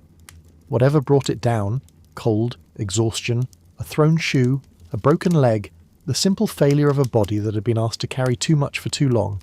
It died here alone, on this exposed ridge, and nobody came for it, and nobody will come for it. That's the arithmetic of the frontier. Things wear out here, and the land takes them back, and the next traveller rides past and tries not to think too carefully about what it means. Isabella is not a mule. Birdie is not a mule. But the sight of that body in the snow, the only landmark in 11 featureless miles, must sit in the back of her mind like a stone. As the afternoon wears on, the landscape around the divide becomes something Isabella has never seen before, and the strangeness of it doesn't help her confidence. She enters a stretch of wild pine forest, and among the trees there are enormous masses of bare rock, boulders and towers and broken walls of stone, some of them hundreds of feet high, scattered through the pines as if a giant had thrown them there. They cast long, cold shadows. Beyond them the grass hills roll outward, dotted with more pines, and beyond those range after range of mountains stretch into the distance, their colours shifting in the fading light from grey to purple to something darker. something that Isabella calls ghastly. And the word in her writing doesn't mean ugly. It means death-like. It means drained of life. And yet, far off to the south, the Spanish peaks stand perfectly clear in the lurid evening light, and beyond them, 70 miles away but sharp against the sky, the immense summit of Mount Lincoln rises up. The highest peak in the range, the one they call the King of the Rockies. The scale of it is bewildering. She's alone on a ridge in deep snow, with the dead mule behind her and 20 miles of nothing ahead, and the mountains go on and on and on in every direction to the edge of sight. There's no comfort in their grandeur, not today. Today they just look enormous and indifferent, and she is very, very small. She starts to believe she's lost the trail. The forest is thick and the snow has covered whatever track there was, and the light is failing, and she knows, because she was told at the ranch, that a party of 30 people got lost on this very ridge a month ago. 30 people travelling together with numbers and shared judgment and the ability to send scouts ahead, and they still lost their way. She's one woman on one tired horse. The fear creeps in quietly, the way it does when you're alone. Not a sharp, dramatic fear, not a spike of panic, but a slow, heavy unease that settles into the chest and makes everything look wrong. Every turn in the trail could be the wrong turn. Every gap in the trees could be the one that leads into a dead-end canyon or off the edge of a cliff that the snow has disguised. The pines look the same in every direction. The snow looks the same. The sky's closing down. The light going from grey to something thinner and colder, and the shadows between the trees are deepening into solid black, and the owls are starting up again, their low calls echoing through the forest like questions nobody wants to answer. Birdie walks on. Her head is low and her feet are careful, and she hasn't faltered. Isabella has learned by now to trust the horse when the trail disappears, to loosen the reins and let those 4 small feet find what her own eyes can't see. But trust is harder tonight, when the exhaustion is deep and the dead mule is still somewhere behind her on the ridge and the light is almost gone. And then, just at nightfall, just as the last of the light is draining out of the sky, and the fear is starting to feel like something she can't push away anymore, the trail drops down a steep hill, and the forest opens, and there, at the bottom, set against the dark slope of a hillside, is a cabin. It's clean. That's the first thing she notices. Log walls neatly fitted, a mud roof in good repair, light coming through the window, real light, warm and steady, the light of a lamp and a stove, the light of a place where someone is home and expects to be home and has made the place worth being home in. She rides up and dismounts, and the door opens, and standing there is a woman. Isabella calls her truly pleasing. She calls her superior looking. These are the measured, careful words of a Victorian lady who doesn't give easy compliments, and the fact that she uses them tells you everything. This woman is something special. She's clean and calm and self-possessed, and she looks at Isabella, this frozen, exhausted, road-worn stranger on a tired horse, and without fuss, without questions, without a moment's hesitation, she opens the door wider and brings her in. She places Isabella in a rocking chair. That detail alone is worth sitting with. A rocking chair, not a bench, not a wooden stool, not a pile of hay on the floor. A rocking chair. The kind of chair that exists only in a house where someone has taken the trouble to create comfort, where the furniture isn't just functional but deliberate, chosen because sitting in it feels good. Isabella sinks into it, and the chair rocks, and the stove throws out heat, and for the first time in what feels like a very long time, her body starts to uncurl from the tight defensive crouch it's been holding against the cold. The room is small. It serves as kitchen, parlour and bedroom for the woman and her husband and their 2 children. But it's immaculate, bright, clean, orderly, everything in its place. The floor swept, the table wiped, the stove blacked. Isabella, who has been living for weeks in the rough cabins where bugs crawl through the cracks and animals nest under the floorboards, looks around this room and sees something she recognises from a completely different world. A well-kept home. Not a rich home, not a grand one, just a home where someone cares, where the effort of keeping things clean and ordered is understood as a form of dignity, a quiet daily act of resistance against the chaos and roughness of frontier life. And the woman won't let Isabella help. This is the part that makes me stop and think. Isabella, who has learned so well the art of being agreeable, who peeled potatoes in a kitchen full of strangers and earned her supper through usefulness. This woman won't have any of it. The only thing she'll allow Isabella to do is rock the cradle where a baby is sleeping, that's all. The rest, the cooking, the serving, the laying of the table, she does herself, quietly and without hurry, while Isabella sits in the rocking chair and rocks the baby and lets herself be taken care of. There's a kind of authority in that. Not a bossy, insistent authority, but a calm certainty about what a guest needs. This woman can see that Isabella is beyond usefulness tonight. She's not a stranger who needs to prove herself. She's a tired woman who needs to sit down, and the rocking chair and the cradle and the permission to do nothing. These are the gifts, more valuable in that moment than any supper. But the supper is also a gift, and it's extraordinary. Canned raspberries, rolls, freshly baked, still warm from the stove. Butter, real butter, yellow and soft, not the thin, rancid stuff she's been offered at some of the rougher stops along the way. Tea, hot and strong, venison sliced thick. Fried rabbit, tender and browned. With the smell of it filling the small room and making the warmth feel warmer and the light feel brighter. Isabella lists them like treasures, each one set down with the care of someone recording something precious. And to her, after weeks of dried beef and bread and whatever could be scraped together in rough cabins along the trail, they are treasures. The sweetness of the raspberries against her tongue after miles of wind and cold. The flake of the roll breaking open in her hands. The tang of the butter. The hot, rich meat. Each one is a small, specific pleasure, arriving at exactly the moment when her capacity to appreciate it is at its sharpest. Hunger makes everything taste better, and exhaustion makes everything matter more, and the combination of the two turns a simple frontier supper into something she'll remember and write about with a kind of reverence that she rarely gives to meals. At 7 in the evening, the woman shows her to a room, a carpeted room. Isabella stares at the floor because she hasn't walked on a carpet since she left Denver weeks ago. There's a bed, not a pile of hay, not a shakedown on the floor, but a real bed with a thick feather mattress and sheets and pillowcases with ruffled edges, and stacked on top of it all a generous heap of thick, clean, white blankets. The pillowcase has tiny frills sewn along the edge, and Isabella looks at them and feels something move in her chest. A tightness, an emotion she doesn't name but that feels very close to gratitude or wonder, or the simple, overwhelming relief of being somewhere gentle after so long in the cold. She sleeps for 11 hours. 11 hours. Not fitfully, not interrupted by the sound of snakes under the floor, or the wind coming through the walls, or the cold, waking her at 3 in the morning with numb feet and a stiff neck. 11 hours of deep, unbroken feather bed sleep. The kind of sleep that reaches down into the bones and puts everything right. The mattress holds her. The blankets cover her. The ruffled edges of the pillowcase brush against her cheek and she doesn't move, doesn't stir, doesn't dream. Or if she dreams, she doesn't remember it.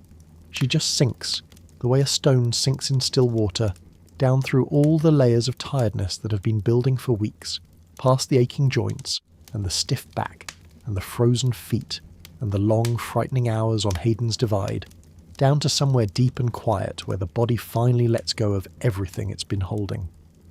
When she wakes, the light is coming through the window thin and clear, and the stove is already warm, and somewhere in the other room she can hear the woman moving quietly about the kitchen.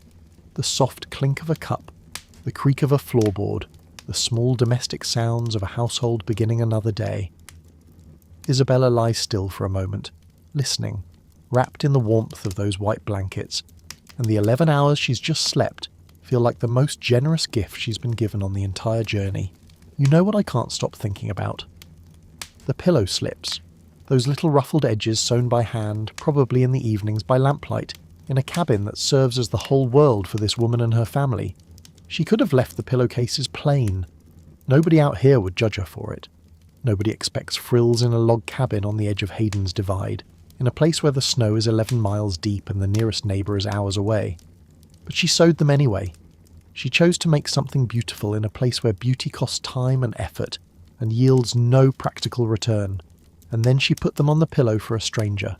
That's the thing about kindness on the frontier that keeps catching me off guard. It isn't grudging, it isn't calculated.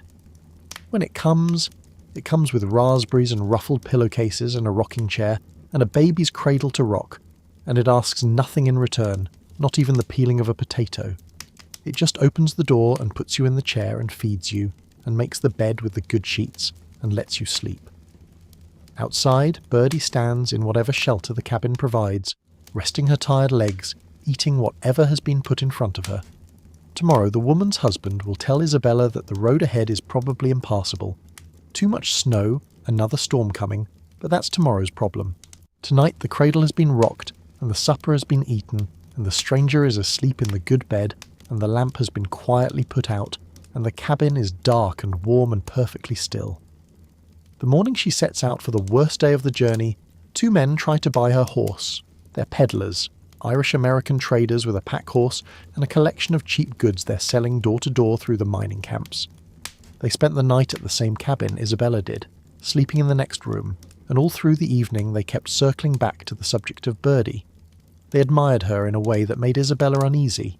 Too much interest, too many questions, too many sideways glances at the pony's legs and the quality of the saddle. They offered to swap their pack horse for her. Isabella said no. They offered again. She said no again. In the morning, before she left, she went outside in the dark to check that Birdie was still there. Still safe. Still tied where she'd left her. She checked again at first light. The peddlers were still pressing the point as she saddled up, and their interest had the particular insistence of people who know the value of what they're looking at, and don't think the owner fully appreciates it. She'd already been offered $150 for Birdie, more money than most settlers out here see in a year. That's how good the horse is. That's how obviously, visibly, unmistakably good she is, even to strangers. Everyone who meets Birdie knows.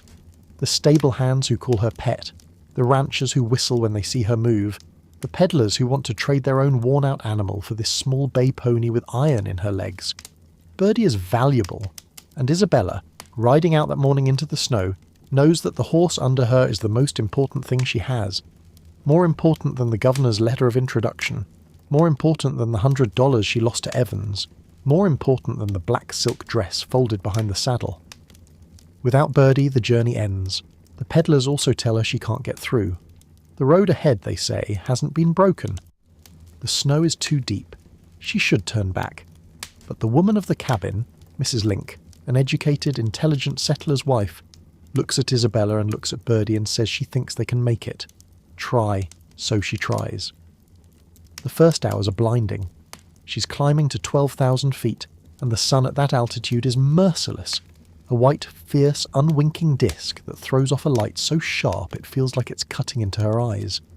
The snow around her is pure and dazzling, an unbroken ocean of white that reflects the light back upward into her face no matter which way she turns. She keeps her eyes shut as much as she can, squinting through her lashes, and even so the brightness makes her head pound and her stomach roll with nausea. The sky above is a deep, furious blue. Not the gentle blue of lower altitudes, but something darker and more violent. A colour that seems to press down on her from above. The air is so thin that her lungs ache with every breath, and a sour, dizzy exhaustion settles over her body like a heavy cloth. She has eaten nothing but raisins since the day before. 14 hours with nothing in her stomach but a handful of dried fruit, and the altitude is making everything worse. She feels as if she could slide off the saddle and lie down in the snow and simply stop. The temptation is physical, almost gravitational, her body pulling downward, wanting to be still. But she doesn't stop. Birdie doesn't stop. They keep going, one step at a time through the glittering, punishing whiteness, and then the snow gets deep. Not the ordinary deep of the lower passes, not the 13 inches of the Arkansas Divide, not the 1.5 of the Ute Pass. This is something else. The snow here is 2 feet 8 inches deep, packed and crusted on the surface but soft underneath, so that every step Birdie takes breaks through the crust and plunges her down into the white to her knees, her belly, sometimes her chest. She lurches forward, pulls a leg free, sets it down, breaks through again. The rhythm of it is brutal. Lunge, sink, struggle, lunge, sink, struggle, and the effort of it is enormous.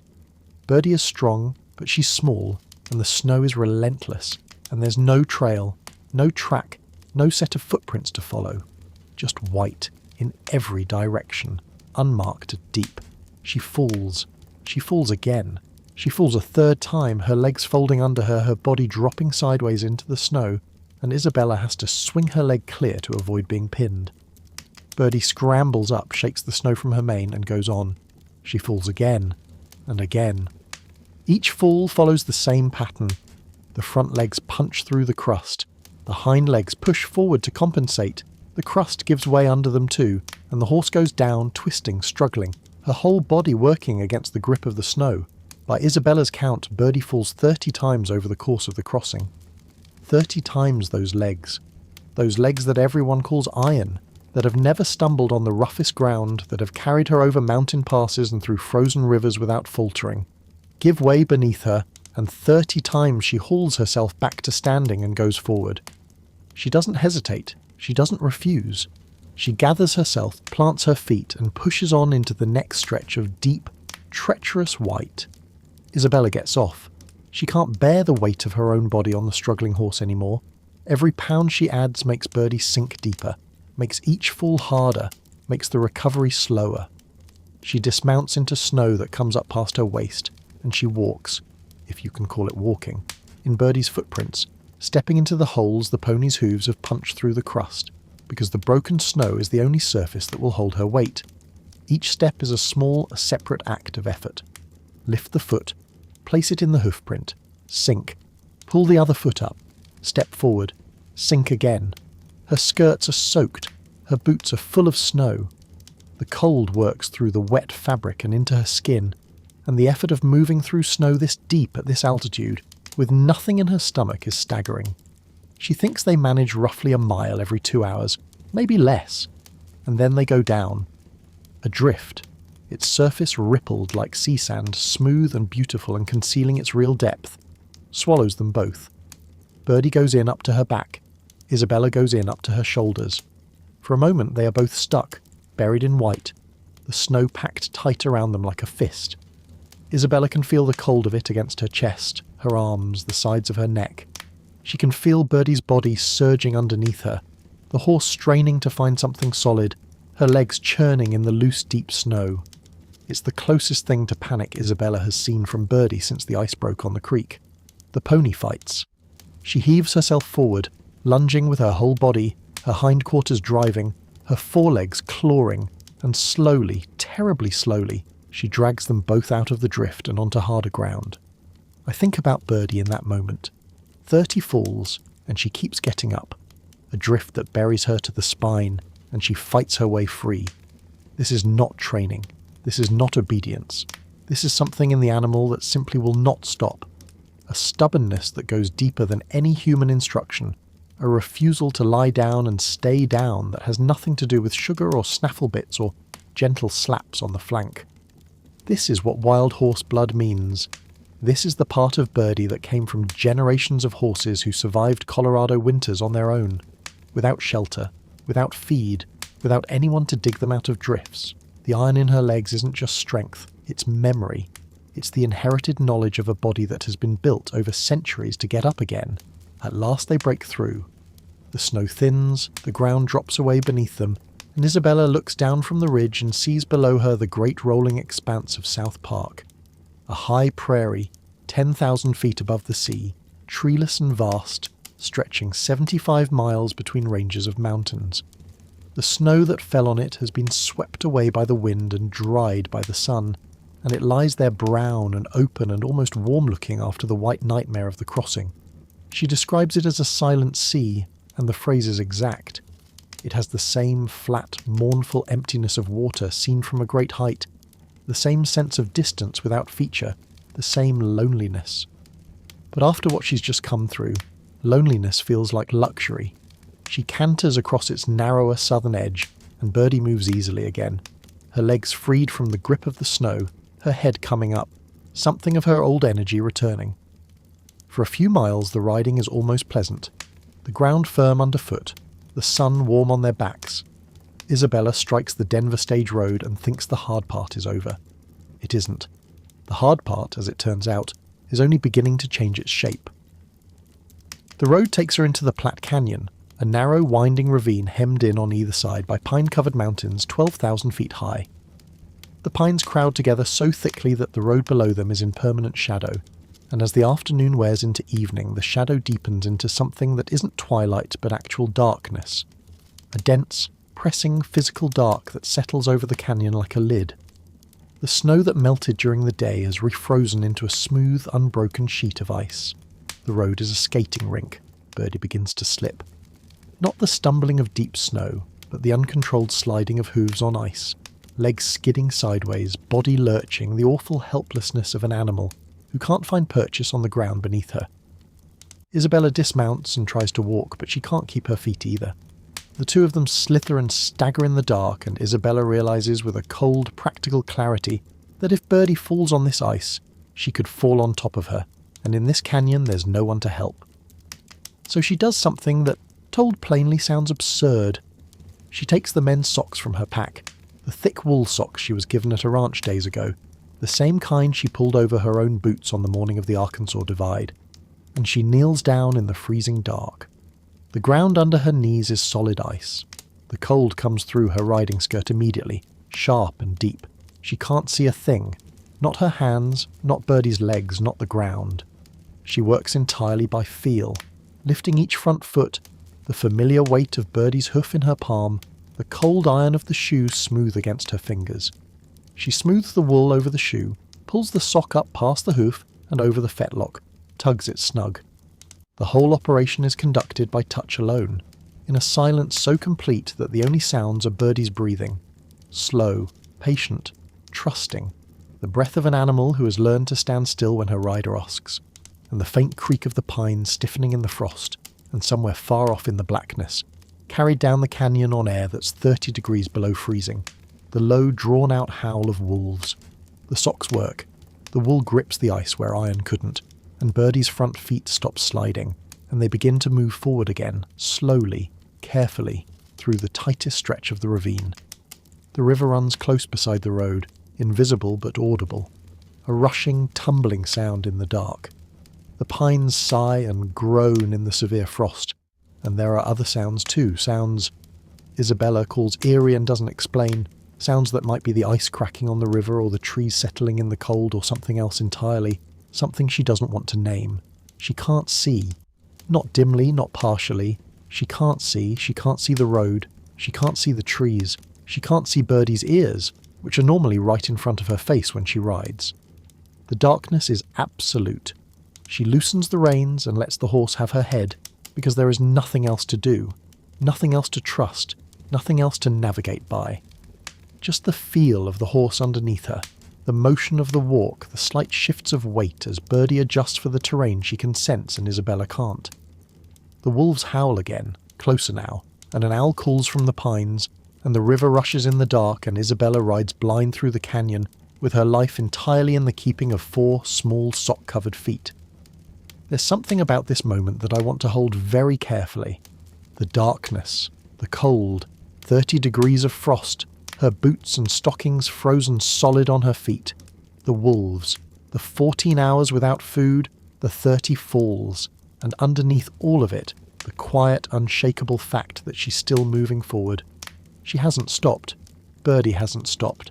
They've been doing this for 12 hours, through sun blindness and waist-deep snow and ice and darkness, and neither of them has quit. That isn't courage in the storybook sense, the dramatic decision to be brave in the face of danger. It's something quieter and more stubborn than that. It's just the refusal to stop walking, the refusal to lie down. The same thing that made Birdie get up 30 times in the snow over and over, without being asked and without being praised, because stopping wasn't something her body knew how to do. At last, after what feels like hours of riding blind, she sees the glow of a campfire on the hillside. 2 hunters sitting by it, their faces lit in orange, their rifles leaning against a log. The sight of that fire is the first warm thing she's seen since daylight. And where a gulch opens onto the canyon floor, something that looks like buildings. They cross the river, half on ice that holds, half wading through water that doesn't, the cold water cutting through what's left of the feeling in her legs, and she reaches a rough, dirty, dubious-looking cabin with a smoking lamp and a bar. It's the worst place she's stayed yet. The food is greasy and careless. A miner lies sick with fever in the next room, coughing through the wall all night. The room they give her has no proper ceiling and no door, just canvas stretched over a frame, with the stars visible through the gaps in the roof and 30 degrees of frost pressing down from above. She lies on a shakedown on the floor, and for the first time on the whole journey, She takes out the revolver she's been carrying, a Sharp's pistol she promised someone she'd bring, which has been nothing but a nuisance, falling out of pockets and being grabbed at by children at every stop. She loads it, lays it under her pillow, and resolves to stay awake all night in this rough place. She falls asleep immediately.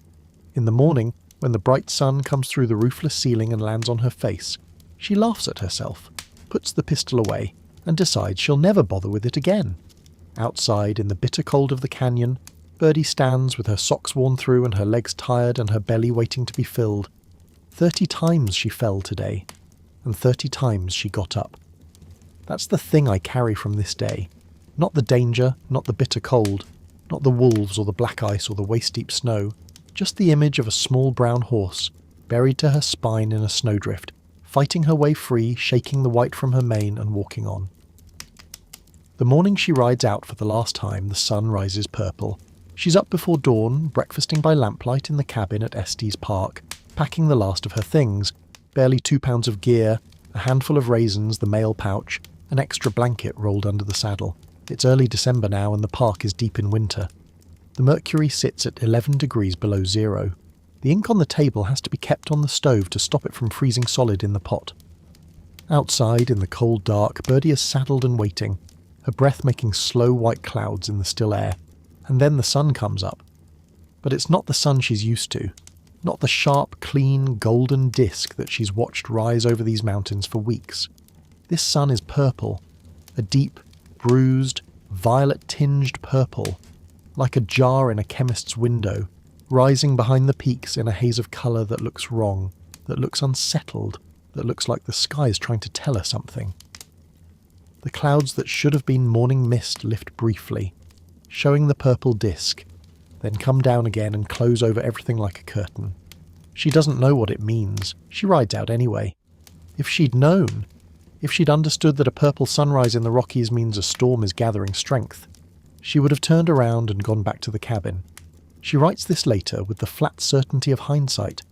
She would not have ridden another mile. But she doesn't know. She's an Englishwoman. The weather signs of the Rocky Mountains are not her language.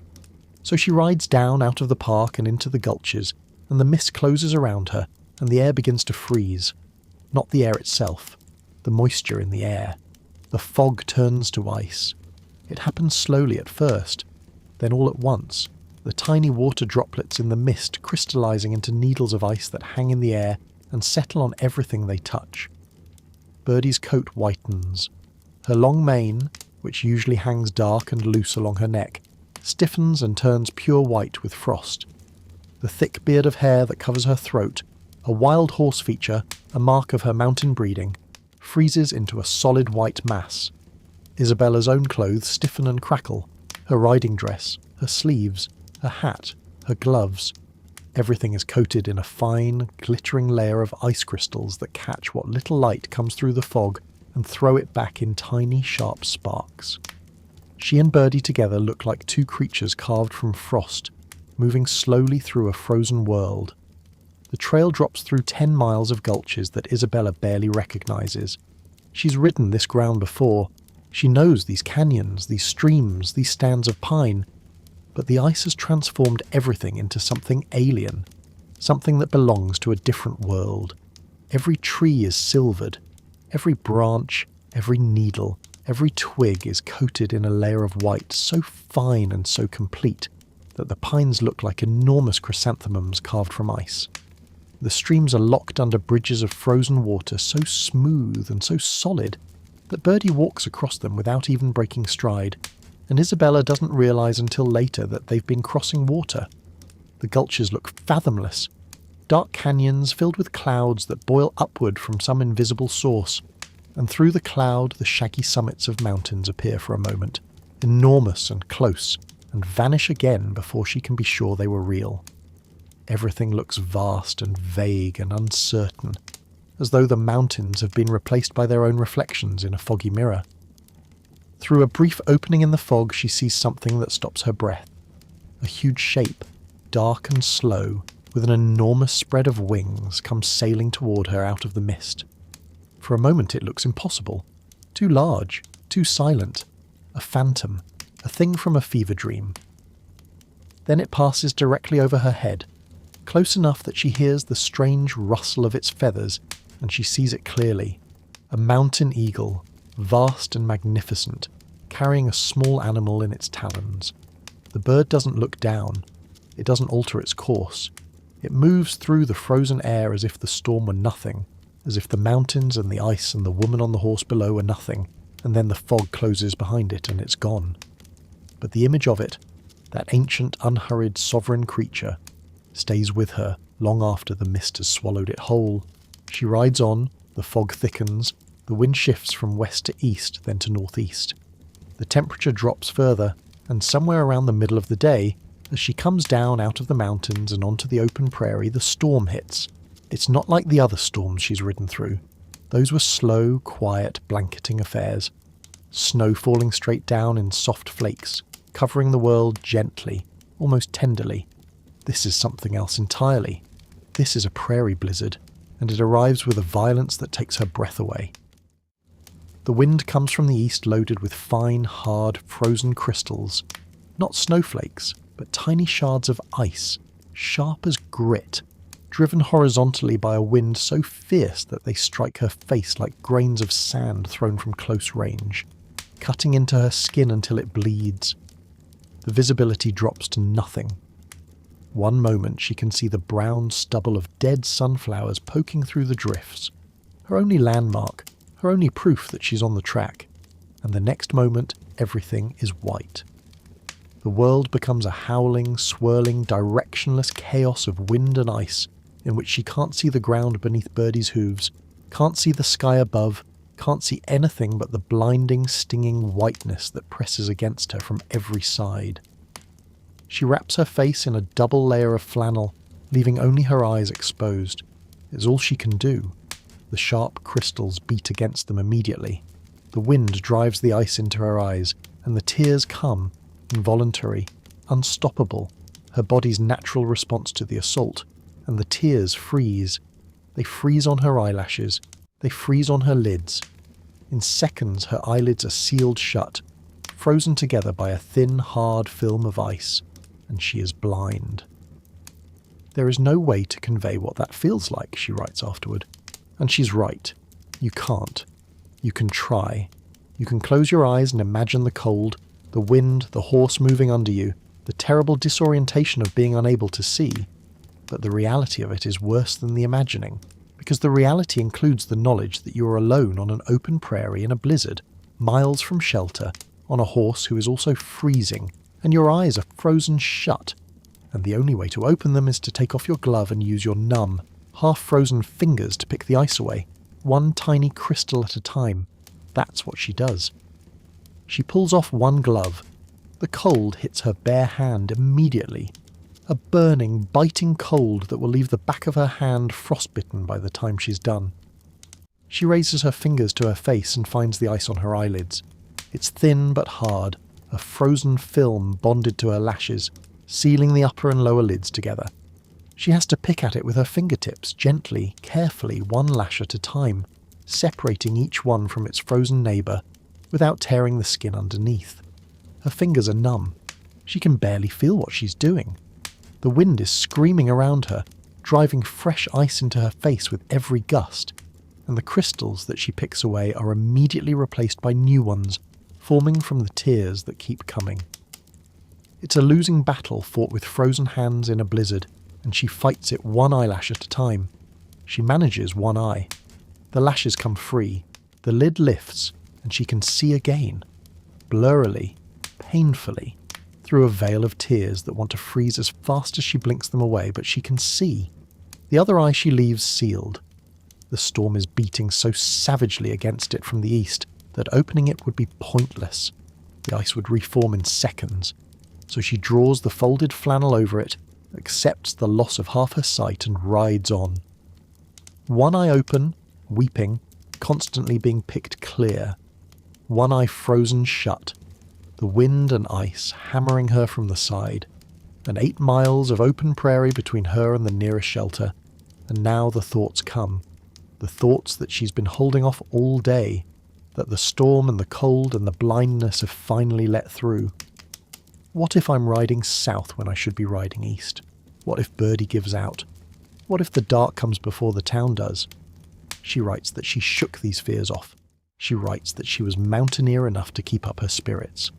But they were real, and she felt them, and the honesty of putting them on the page, of admitting that out there on the frozen prairie, blind in one eye and bleeding from the other, she wondered if she was going to make it, is one of the bravest things she does in the whole book.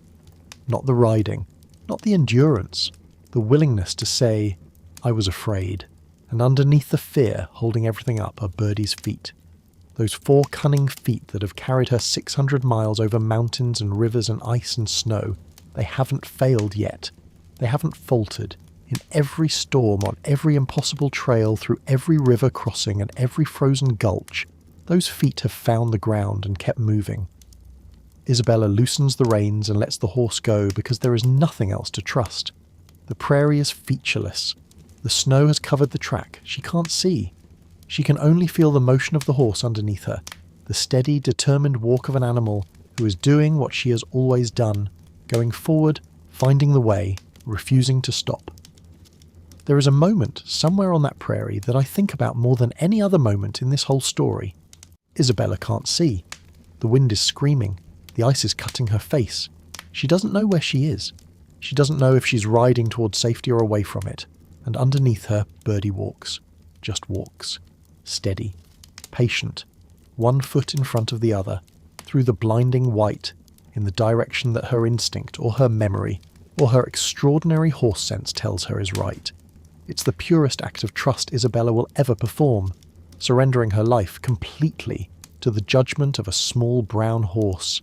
And it's the purest act of service Birdie will ever give, carrying a blind woman through a blizzard on nothing but the stubborn certainty of her own 4 feet.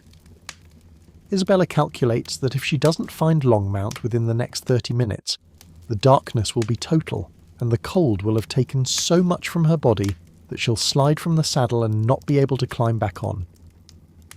Less than 15 minutes later, she sees lights. They appear close to her, startlingly close, as if the town has materialized from the storm like something conjured. The scattered houses of Longmount half smothered in drifting snow, with lamps burning in the windows, small, warm, orange squares of light that look, in the swirling white, like the most beautiful thing she has ever seen. The broad main road stretches out before her, wide and dreary and lifeless, and utterly, unspeakably welcome. She rides up to the hotel and she can't get off. Her body has seized, her legs won't move, her hands won't release the reins. The cold has moved so deep into her muscles and her joints that the signals her brain sends don't arrive. She tells her fingers to open, and they stay locked. She tells her legs to swing free, and they stay frozen in place. And she sits there on Birdie's back in front of the hotel like a woman made of wood. The hotel keeper, who just minutes earlier had told his wife that anyone caught out on the plains in weather like this was in God's hands, comes outside and lifts her bodily from the saddle and carries her in. They put her by the stove. They give her hot drink. They pile blankets on her. In half an hour she's recovered enough to eat. A ferocious meal, she says. The hunger of a body that's been running on raisins and willpower for 12 hours. And Birdie is led to the stable and fed and watered and rubbed down, and for one more night the two of them rest under the same roof, at the end of the same road, alive because of each other. The farewell comes a few days later. Isabella has ridden back up to Estes Park one last time to collect her things and say goodbye, and then she rides out for the last time, down through the canyon, with Evans beside her for company. At a cabin along the trail, the cabin of a man who has offered to escort her the rest of the way down to the plains, Evans says goodbye. And there, at the door of that cabin, Isabella takes leave of Birdie. She doesn't describe the moment in detail. She doesn't need to. She writes simply that Birdie had been her faithful companion for more than 700 miles of travelling, and she leaves it at that. But you can feel what's underneath those plain words. 700 miles is a long way. 700 miles of mornings saddling up in the cold dark, and evenings unsaddling in the cold dark, and the small steadfast ritual between them. The sugar, the belly trick, the slap on the flank, the warm breath on her shoulder. 700 miles of trust earned and given and earned again, day after day, through snow and ice and frozen eyelids and 30 falls and a bridge that groaned and a prairie that tried to swallow them both. 700 miles of two creatures from different worlds, a clergyman's daughter from England and a wild-blooded pony from the mountains, learning each other's language, each other's limits, each other's courage, until the distance between them was no distance at all. She leaves Birdie there at the cabin door and rides away on a borrowed horse. The borrowed horse has a long, easy stride, and the smooth motion is a change after Birdie's compact, determined trot. But it isn't Birdie. It will never be Birdie. Nothing will ever be Birdie again. I don't know what Birdie did when Isabella rode away on the borrowed horse. I don't know if she watched from the corral, or if she turned back to the hay and the quiet routine of a horse who has no more road ahead of her. I don't know if horses grieve, or if what we call grief in an animal is just the body's confusion when a pattern it counted on is suddenly broken. The morning sugar that doesn't come, the familiar voice that doesn't arrive, the saddle that stays on its rack. But I know that Isabella, riding south on a borrowed mare toward the great brown plains, carried something with her that she would carry for the rest of her life. The memory of a small brown horse with iron legs and a cunning face, who followed her like a dog and begged for sugar and refused to cross a bridge that was going to fall, and who, on the worst day of the whole journey, with the wind howling and the ice sealing her rider's eyes shut and the prairie trying its level best to erase them both from the face of the earth, put one small hoof in front of another and brought her safely home. That's the whole story, really. A woman and a horse and 600 miles of cold, and the horse was good, so that's where we leave them. Isabella, riding south toward the plains on a borrowed horse, with the mountains behind her and the memory of a small brown pony in her chest. And Birdie, standing somewhere in the cold, not knowing that the road is over, not knowing that the sugar won't come tomorrow morning, not knowing anything except that the last 600 miles were real, and that her legs held, and that the woman who always came back one more time and then didn't. I've been thinking, as we've walked through this story together, about what it is that makes a journey like this stay with you. It's not the danger. It's not the frozen eyelids or the 30 falls or the dead mule on Hayden's Divide. Those are the parts that make you lean in, but they're not the parts that make you lie awake afterward, turning them over in the dark. What stays is the quiet, the sound of Birdie's hooves on cold ground, mile after mile, hour after hour. The way a stranger's kitchen can smell like safety when you've been riding through snow all day. The weight of a horse's head resting on your shoulder. The ruffled edges of a pillowcase sewn by a woman you'll never see again, in a cabin you'll never find your way back to. What stays is the kindness. The wagon family who shared their hominy. The German couple who bathed her frozen feet. The woman with the rocking chair who wouldn't let her peel a potato. None of them expected anything. None of them asked for anything. They just opened the door, because the door was there and the cold was real, and that was enough. And what stays most of all, is the horse.